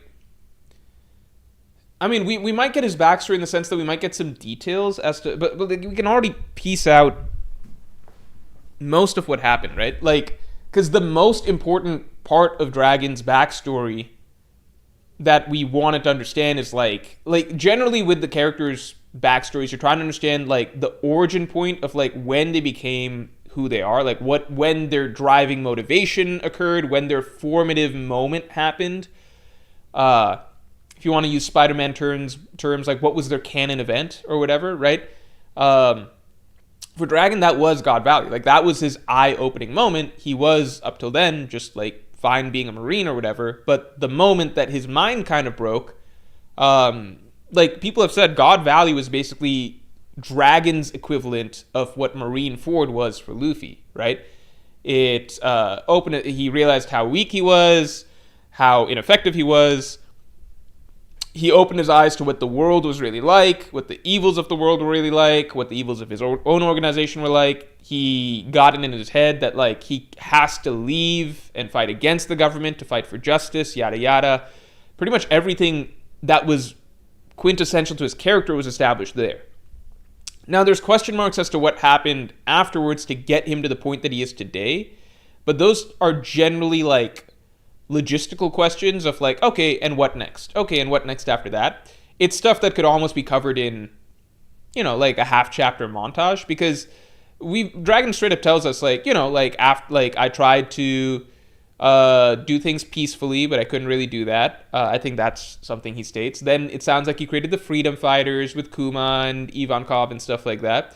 And then after the Ohara incident, the Freedom Fighters forms into the Revolutionary Army. You know, like we generally know the overall gist of it. Like, the big question is, like, who made Dragon into Dragon? Like, what made Dragon into Dragon? And we really got that pretty in depth with God Valley. Like, that is his low point. That's the changing point. That's the origin point of his character, if that makes sense. I think Luffy's mom is the one big question mark in his story, right?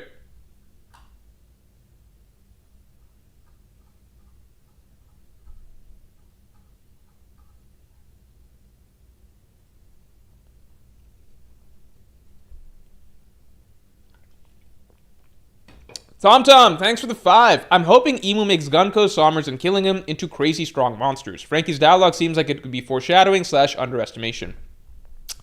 That would be cool to see, but I'm also just like, I don't know how he could do that. Because he's already buffed them. You know? Like, this is... Like, maybe he could do more. I'm sure that there's always maybe something more that can be done, but he's already given them the buff. Like, he's already juiced them, you know? So I don't know what the answer is going to be there. Like, Gunko, I feel like, is not going to be... Like, Gunko, now that Imu's gone, I feel like she should be able to kind of awaken to her true self, because she was trying to do that against Brook. It's just Imu is overriding her. With Sommers and Killingham, with the Sommers and Killingham situation... Sommers is still probably strong enough that Oda would be fine giving him as an opponent to Sanji, like people have talked about. And killing him, if he's given the chance to make his MMA monster army again, like, or attempt to, he could be a good opponent for someone like Usopp. But I think everybody else needs something better to chew on. JP, thanks for being a member for 36 months, 3 years, man. Thank you very, very much for the long-time support. Kind of disappointing chapter, but intriguing turn. I don't know if it's a disappointing chapter. Like, I think it's... I would say it's a chapter that at least gets me excited for more to come.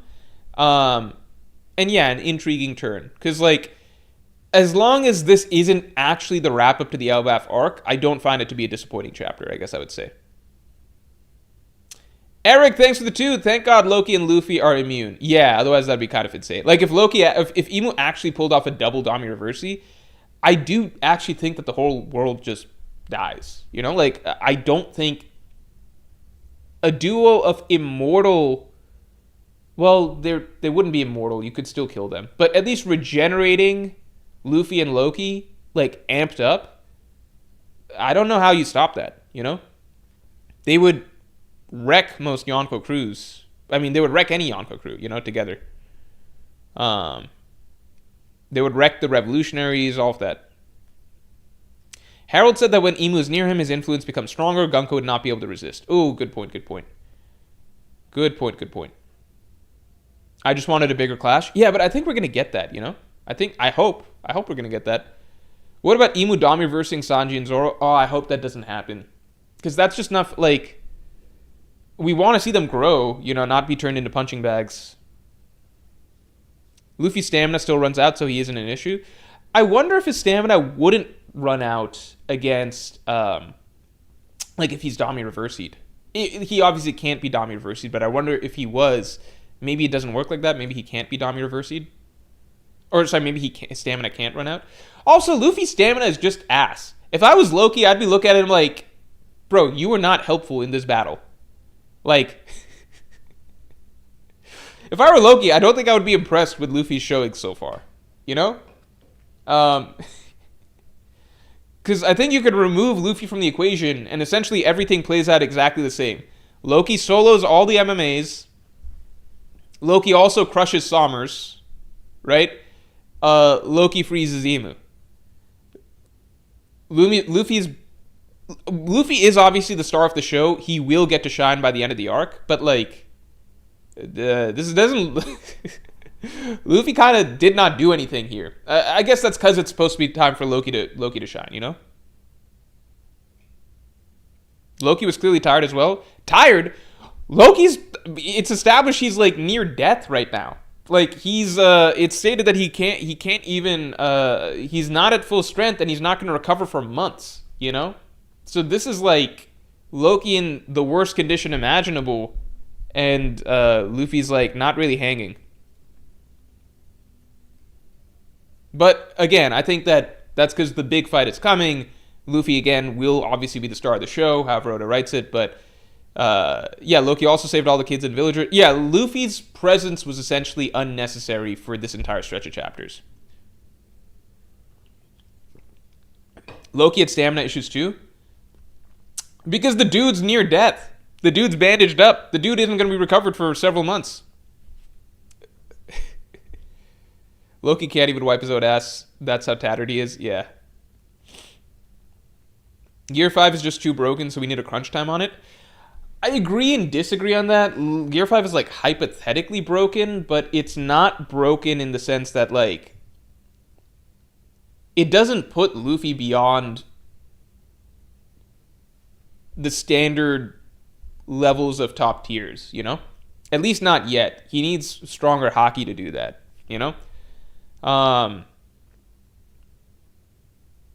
It's not like in Egghead, I think things play out pretty much exactly the same way if Luffy's Gear 5 had a time limit or not.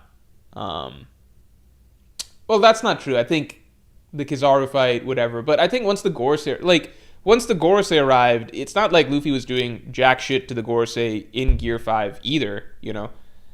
I don't know. He still outlasted full health Luffy. Yeah, Luffy only needs to eat a steak and he's good to go, which is really cheap to be honest. Yeah, that's the thing. Like Gear 5, I think the way Oda's writing Gear 5 right now is good because I think it's actually perfect because you still like Luffy's now so strong that there are generally I get if you guys are saying too broken in the sense like too broken for a main character, I would agree with that because there are only a handful of characters in the world at this point that outclass Gear 5 Luffy. And in terms of villains, it might just be like one. Right? In terms of villains that truly outclass Gear 5 Luffy, Because you can say, like, if you want to say, like, you know, Luffy's not as strong yet as Shanks, Mihawk, presumably Dragon, etc., Loki, that's all fine, but they're on his side, so it doesn't really matter. In terms of villains, it's really just, like, we can only confidently say that Imu is still stronger than Luffy in Gear 5, right?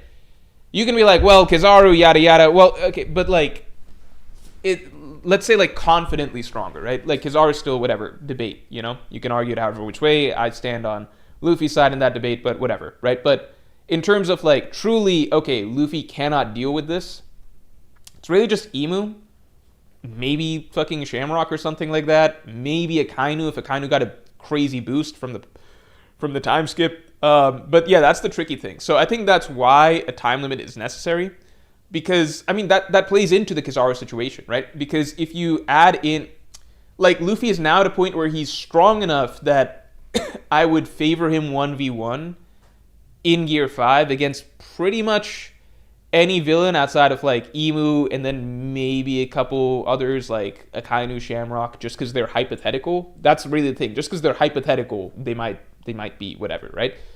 So because you got that situation, it's like, well, how do you create conflict for Gear 5 Luffy?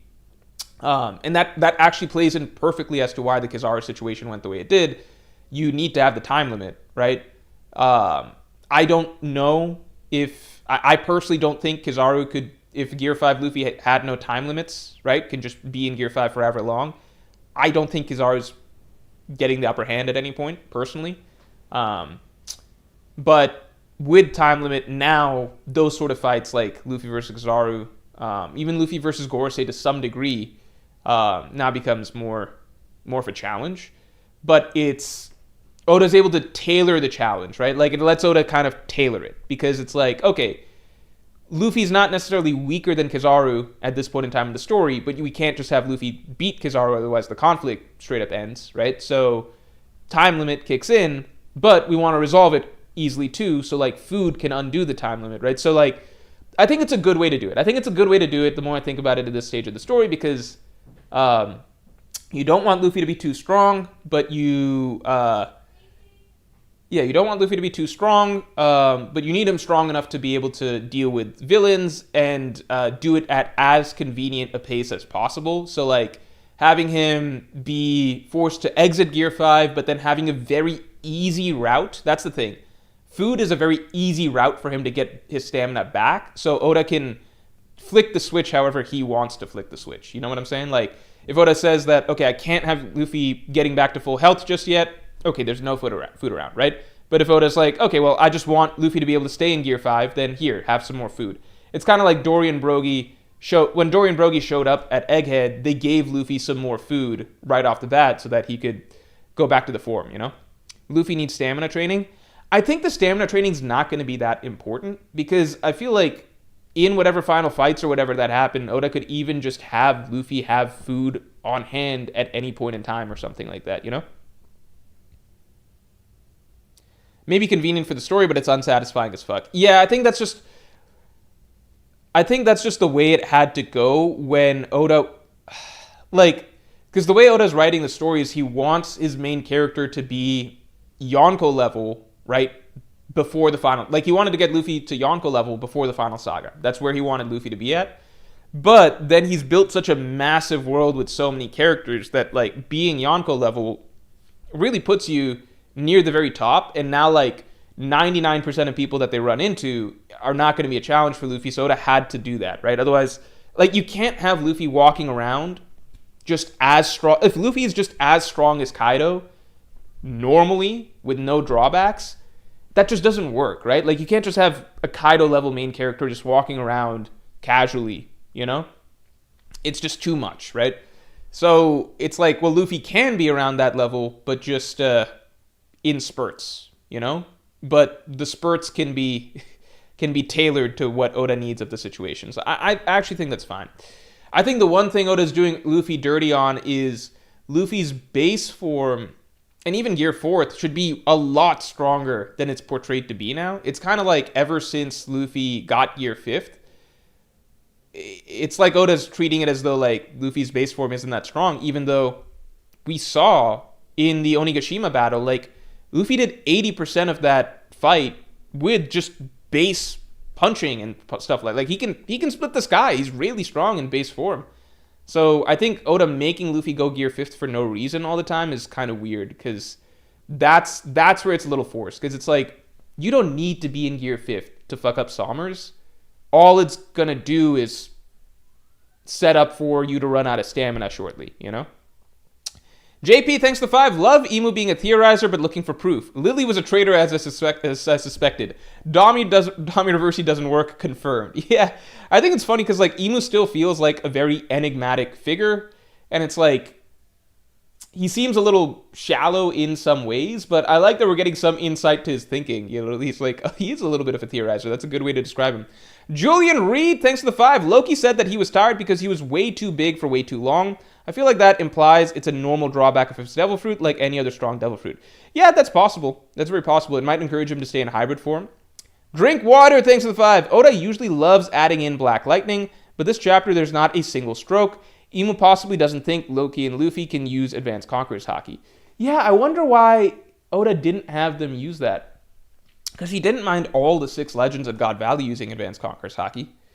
I don't know. That's a really curious choice. Sometimes Oda just doesn't do it for no real reason.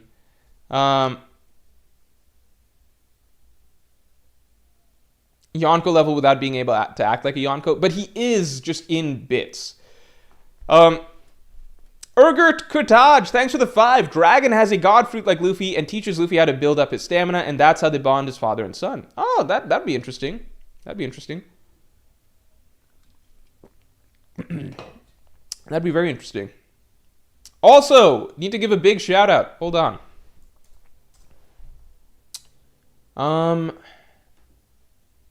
Does this work?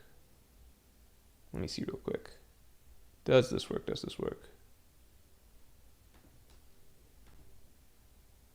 Yeah. Make sure to head over to One Dream Studio, because right now we're doing buy 2 posters, get any 3 free. If you are a Loki fan, this Loki poster is only for this month. This is this month only. You can only get Loki this month. So if you want to get your Loki poster, then grab that. You can also buy any 2 posters and get 3 free. So make sure to get your hands on them while you can, because the Loki deal is about to, Loki is about to be out of the store. Just out of the store, out of production. And then obviously all these other great characters that you can get here as well. Hold on.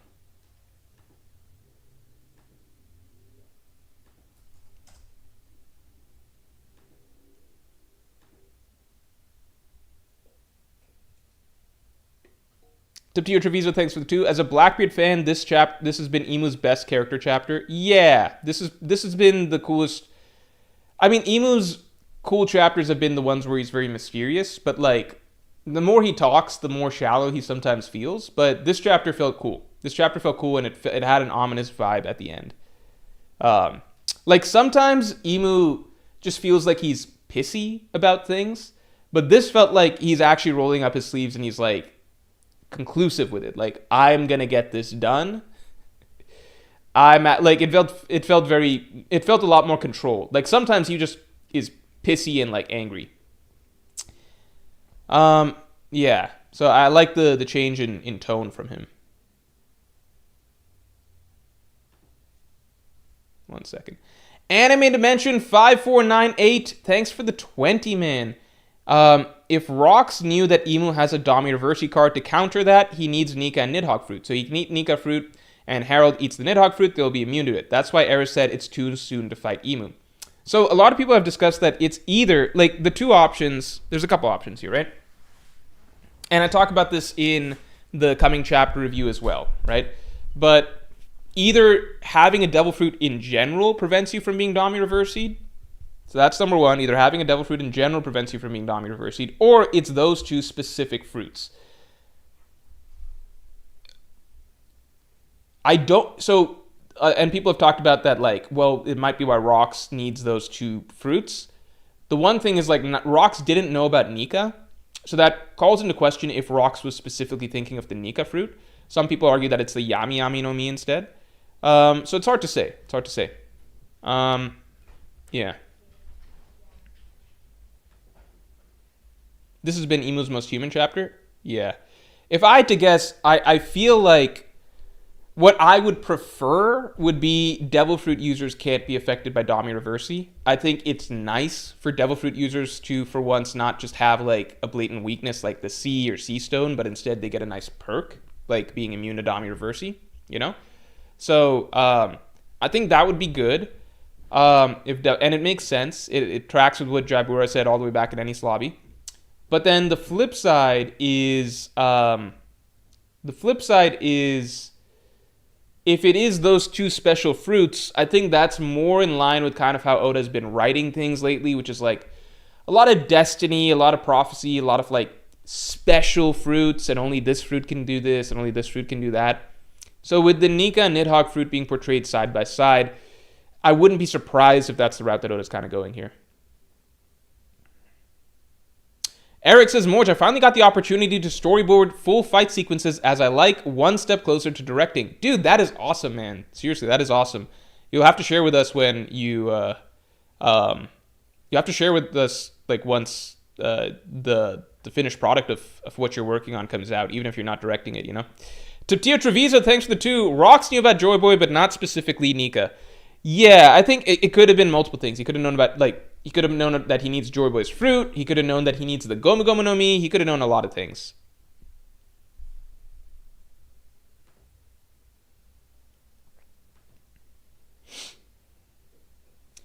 Chopper's fruit being a god fruit, wouldn't it ruin the weak trio? He would be arguably 4th in the crew. So I talked about this at the end of that video. Chopper's supposed to be 4th in the crew. He's supposed to be 4th. Like, post-time skip, fucked up what Chopper's supposed to be. Like, it's like Oda threw it out the window. Pre-time skip, Chopper was that dude. Chopper was that dude. It, like, the gag was that Chopper thinks of himself as part of the weakling trio, but in actuality, he actually is, like, a badass, right? Like, think back to pre-time skip. Who did they send to go take care of Frankie House? You know? Like, Chopper's there. He's with the monster trio doing it, you know? In Alabasta, right? In Alabasta, it was established that apparently Mr. 4 is stronger than Mr. 3, right? So Mr. 4, like Crocodile explains, Mr. 4 is stronger than Mr. 3 in combat. So like Mr. 4 was essentially the 3rd strongest man in Baroque works, right? So like Zoro fought Mr. 1, Sanji fought Mr. 2. Chopper was essentially soloing the Mr. 4 duo, which really like Mr. 3 duo you could view it as, right? So Mr. 1 was Zoro, Mr. 2 was Sanji, Chopper was fighting Mr. 3 and his partner at the same time, right? Usopp does jack shit for the first like 90% of the fight. Usopp comes in clutch at the end, but Chopper actually almost beat them solo and without even using the Rumble Ball. Like if you guys remember, Chopper nearly won that fight. They just managed to survive Chopper's strategy of like bombing the holes and everything like that, right? But Chopper was having to hold out without Usopp. Like, Usopp showed up late to the fight, then Chopper had to hold out without Usopp for a long time and cover Usopp's ass. So essentially, Chopper is already being portrayed, like, really well between Drum Kingdom and Alabasta. Skypiea, he and Zoro are the only 2 Straw Hats to solo a priest. Obviously, his priest is very weak, whatever, but then Enies Lobby makes up for that. After Enies Lobby, Chopper is the strongest Straw Hat. From, like, chapter 400 till the time skip, Chopper is the strongest Straw Hat. People forget that. So, like, Chopper's role in the crew has basically varied from being, like, the 4th main fighter to the strongest fighter. That was, from his introduction to the end of pre-time skip, that was the concept behind him. And that's what made Chopper such a likable character for so many people, that, like, he thinks of himself as this weak, scared little kid. But when push comes to shove, he actually is, like, he actually is a monster, right? He embraces that side of him. He actually is a monster, and he's expected to stand up and fight alongside the strongest of the crew, right? So that's who Chopper, like, Chopper from the entirety of his original concept, like, it's his introduction to the end of pre-time skip, his status was basically, like, the 4th main fighter or the strongest, right? That was who he was for that entire stretch of the story, right? Post-time skip, Oda threw that out the window. So think about how crazy this is. Pre-time skip, Chopper got a fight pretty much every single arc. I think he got more solo fights after he was introduced than Sanji. Drum Kingdom, Chopper Drum Kingdom Chopper gets a fight. Alabasta Chopper gets a fight. Skypiea Chopper gets a fight. Water 7 Enies Lobby Chopper gets a fight. Thriller Bark, they all get the fight against Oars, but Chopper still gets Hogback or whatever. Like, Chopper was consistently a character that Oda was like, I'm giving this dude fights. Like, same as Zoro, same as Sanji. Like, consistent fights for Chopper. Back to back to back. Back to back to back to back to back arcs. Post time skip, Oda just threw it all out. He's just like, Punk Hazard, no. Dressrosa, no. Zo, no. Hokage Island, no. Wano, no. Egghead, no. It's fucking insane. It is actually fucking insane. I don't think people fully grasp the flip that happened with Chopper. Like, so much of Chopper's newfound hate, I guess you could say, in certain corners of the Western fandom, right? Japan is still very popular, but a lot of it is just that Oda kind of like he threw out what Chopper once was, which was like cute, cuddly kid of the crew, but has this monster inside him, has to stand up, fight alongside everybody else, has to be brave, and it's a different type of bravery than Usopp, because Usopp he has to grapple with, like, he is weak, but he has to find a way to be brave despite that. Because he wants to be brave. Chopper is actually very strong, but he is a child at heart, so he has to, in many of his fights, a lot of that is like him forcing himself to to live up to his actual strength and capabilities because he knows that his crew counts on them, right? So that was the writing for Chopper pre-time skip. Post-time skip, Oda kind of just cut out the fact that Chopper is very strong, which is a core part of his character. It is a core part of his character and what he's supposed to represent in the crew. He cut that out, and then he doubles down on Chopper just being the cute, weak little kid of the crew. He, doubled down on that. Now, post-time skip, I think Oda has tried to do more with Chopper as a doctor, as he's removed him more from combat scenarios. I think Oda's not very good at coming up with, doctoring situations, because he doesn't want to put time into thinking of something like that. So it's kind of like just checking a box, okay, Punk Hazard, there's a medical situation, Chopper just needs to treat the giant kids. How does he do that? It's just, I don't know, it's just Chopper stuff, Zo, Chopper needs to help the Zo animals or whatever, and I think that's a very good use of Chopper. I think that was a good use of Chopper. But then Wano, the Ice Oni stuff was a fucking joke.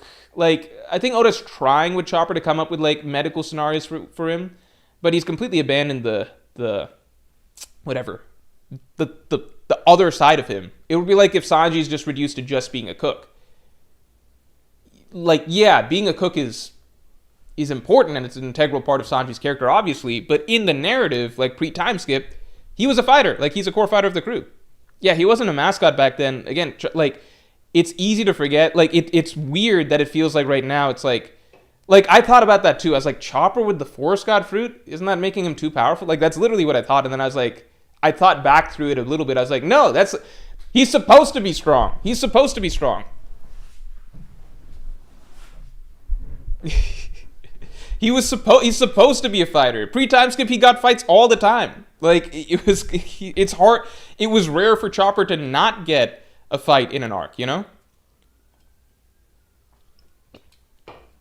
So yeah, it's similar. What Oda's done to Chopper is similar to if Oda basically decided post-time skip that Sanji just doesn't get to have fights anymore. Chopper and the strongest in the same sentence. Have you been Dami reversing, Morge? I said pre-time skip. Pre-time skip Chopper was the strongest. I hate how little Frankie gets. So Frankie actually gets fights. They're just not good fights. Frankie actually gets pretty consistent fights. He in the post-time skip. Fishman Island, obviously everybody got one, and then Punk Hazard, it's easy to forget, but Frankie casually solos Buffalo and Baby 5. And it's the funniest fucking fight because it's a post-climax fight. So the arc is already closed out. Caesar's defeated, Virgo's defeated, Monet's defeated, all the main fighters are defeated. All that's left is Buffalo and Baby 5 show up late to the party, and Frankie just beats their ass for a full chapter. It's pretty funny. It's a rare instance where Luffy doesn't get the last fight of the of the arc, it's fucking Frankie, and it's like against two randoms who showed up. And Buffalo and Baby Five aren't even like Baby Five's not even like weak. She's just not as strong as Frankie, right? So like Fishman Island, he gets a fight in Punk Hazard, he gets a fight in Dressrosa. Again, the Dressrosa fight, everybody loves the Dressrosa fight because of the Senior Pink flashback, but the fight itself is a really bad fight. So like it's another case where Frankie gets a fight, it's just not against an opponent that feels that strong, and it feels like Frankie's kind of like he's kind of got it in the bag before the fight even begins, you know? Frankie really holds back for most of that fight because he just wants to win with his fists. It's like, and then Frankie's not in Whole Cake Island, but then in Wano he also gets a fight. So like Oda's given Frank, Fishman Island, Punk Hazard, Dressrosa, Wano. You can't really ask for more Frankie fights. It's more of a quality question, not quantity.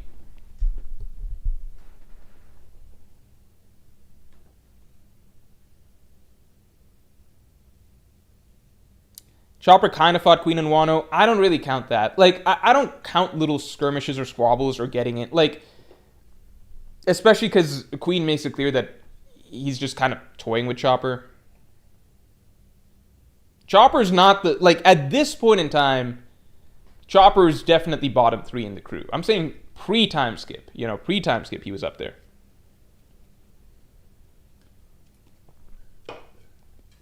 I thought Jinbei would fight Jack and Wano because they're both fishmen. I think it was right that one of the Minks got to do it. It's more personal. I think it was random that it was Inuarashi and then Nekomamushi fought Perospero. Because, I don't know.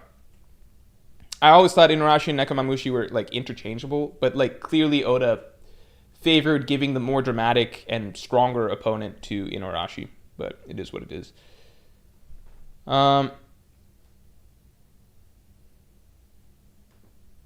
Yeah. I'm really excited about next chapter. Crown versus, for me, it's not the strength. It's just Chopper is way too insignificant in the narrative to have a god fruit. Yeah, I think that's a different sort of argument. But, like, the fruit, like, there's different ways you can look at it. Because in terms of, like, prominence as like, Robin's the only one who can read the poneglyphs. But Robin, up till Wano, Robin was kind of treated as like one of the least focused on Straw Hats for a long time. Frankie's the one who can probably build Pluton, but Frankie also has been treated as a background Straw Hat for a very, very long time. So if you're talking about like prominence as a character, Chopper, for most of the story, maybe not in recent arcs, but for most of the story, he gets more narrative focus than like Frankie and Robin and stuff, and they have like extremely important roles in the grand scheme of things, So, like, I think Chopper turning out to also be, like, an important figure for the world wouldn't be crazy. I'm not sold 100% even myself that Chopper has the Forest God fruit. I just think that a lot of things fit, It'd be funny if Chopper turns out to actually have the Tanuki fruit.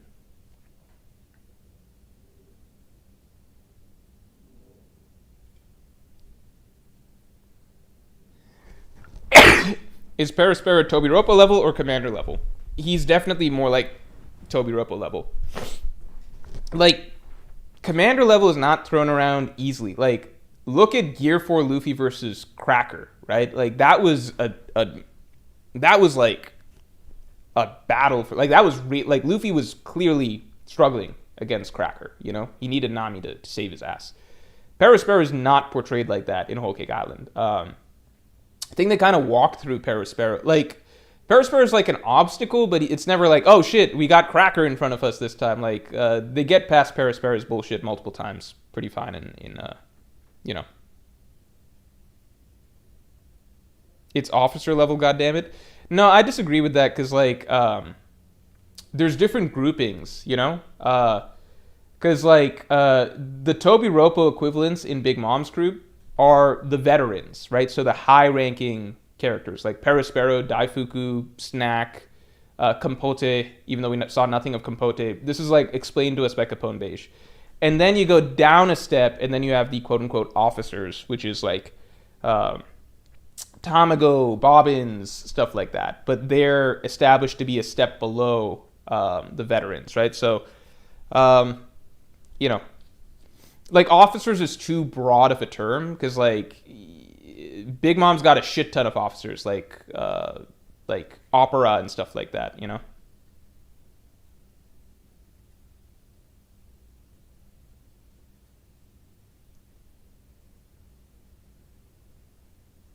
Paris Bear had a higher bounty than his brother Snack, which implies he would be a commander in the same way someone like Atmos would be a commander.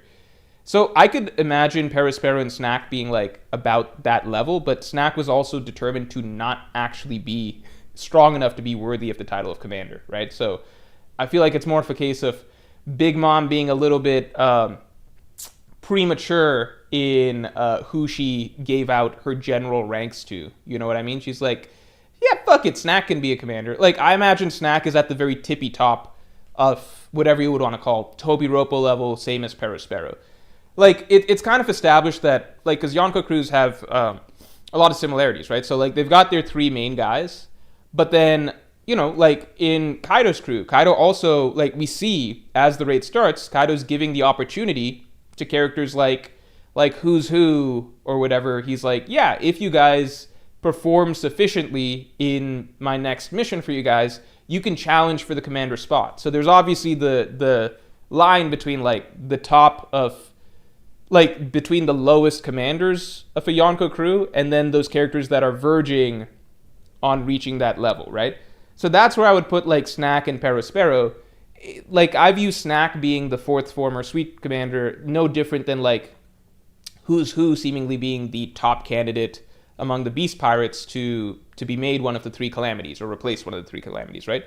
I imagine that they're very comparable, right? So whereas someone like Page One would be at the bottom of that sort of list, right? Probably like in Big Mom's crew, Compote probably was the weakest of the Big Mom veterans, which is why Oda didn't even bother to show her. This is all speculative, of course, but that's what it seems like the narrative implies to me. Tetrahedral Milk, thanks for the 2. Is Usopp going to be Yasop level at the end? I don't know. I feel like with Usopp, it'll always be a thing where I think he's just never going to be I think it's unlikely that he's ever going to be like straight up just like a really powerful fighter. I think it's always going to be like when Usopp's able to get a little bit of prep time and have some things go his way, he's able to punch above his weight class. That's how I will always think of Usopp, as a character that can punch above his weight class, but he's not actually in that weight class. Whereas I think like Yasop can't, like, I feel like Yasop, you can straight up put him in a duel with some really powerful characters, like commander level characters, and Yasop can come out on top. With Usopp, I think it'll always be the case, kind of like, you know, he can beat characters that are clearly stronger than him just through shenanigans and trickery and all of that stuff, but he can also lose to characters that are a lot weaker, you know? So like the floor ceiling type thing for Usopp is going to be, I don't know if Usopp's ever going to be truly as strong as Yasop, just in a straight up like fair sniping battle or something. But, you know, if you gave Usopp the prep time, the tools, the right scenario, distract his opponent a little bit, etc., then I imagine that Usopp could maybe do things that even Yasop couldn't, you know? Time Lord, thanks to 2. Chopper equals rain god. Raining petals, also reindeer. I think reindeer is kind of a pun, so I wouldn't go with that, but the petals is an interesting idea. I would not have thought of that. That's interesting. Henchme978, thanks for the 2. Zoro dreams of being world's strongest swordsman. Is there a Mihawk fruit? Oh my god, that's actually really funny. That's actually really, really funny. Alternative, what if Zoro dreamed of being the world's strongest swordsman as a kid, and he dreamed of it so strongly that a fruit was created, and then Mihawk ate that fruit, and then that's how Mihawk is the way that he is. That'd be really funny. JP, thanks to 5. Emo leaving Marijua feels like a Doflamingo leaving Dressrosa at a Punk Hazard moment. Another parallel, I guess. It is a very striking parallel. The only thing I'm worried about is that with Punk Hazard, the Strides left before Doflamingo could arrive. I really hope that's not the case here. I really hope that's not going to be the case. Diego says Usopp equals Batman, not strong as the Justice League, but he can fight with his gadgets. Yeah, and I think he needs some things to go his way properly, or again, like prep time and stuff like that for him to pull off those sort of wins. I think we are going to wrap up stream here, but before we head out, just big reminder, if Loki is one of your favorite characters, this is the last little window to get your hands on the Loki poster, and we have a buy 2 get 3 going, so you can get Loki and Shanks and 3 other characters, Loki and whoever. You can even get Law, as much as I dislike Law. So yeah, if you want to get your, and this also applies to all past posters as well. So if there's past posters that you've been wanting to get but haven't been able to, you can definitely get your hands on those as well. Yeah, so definitely go ahead and check that out. Definitely go ahead and check that out. And the link is pinned at the top of the comments. So yeah.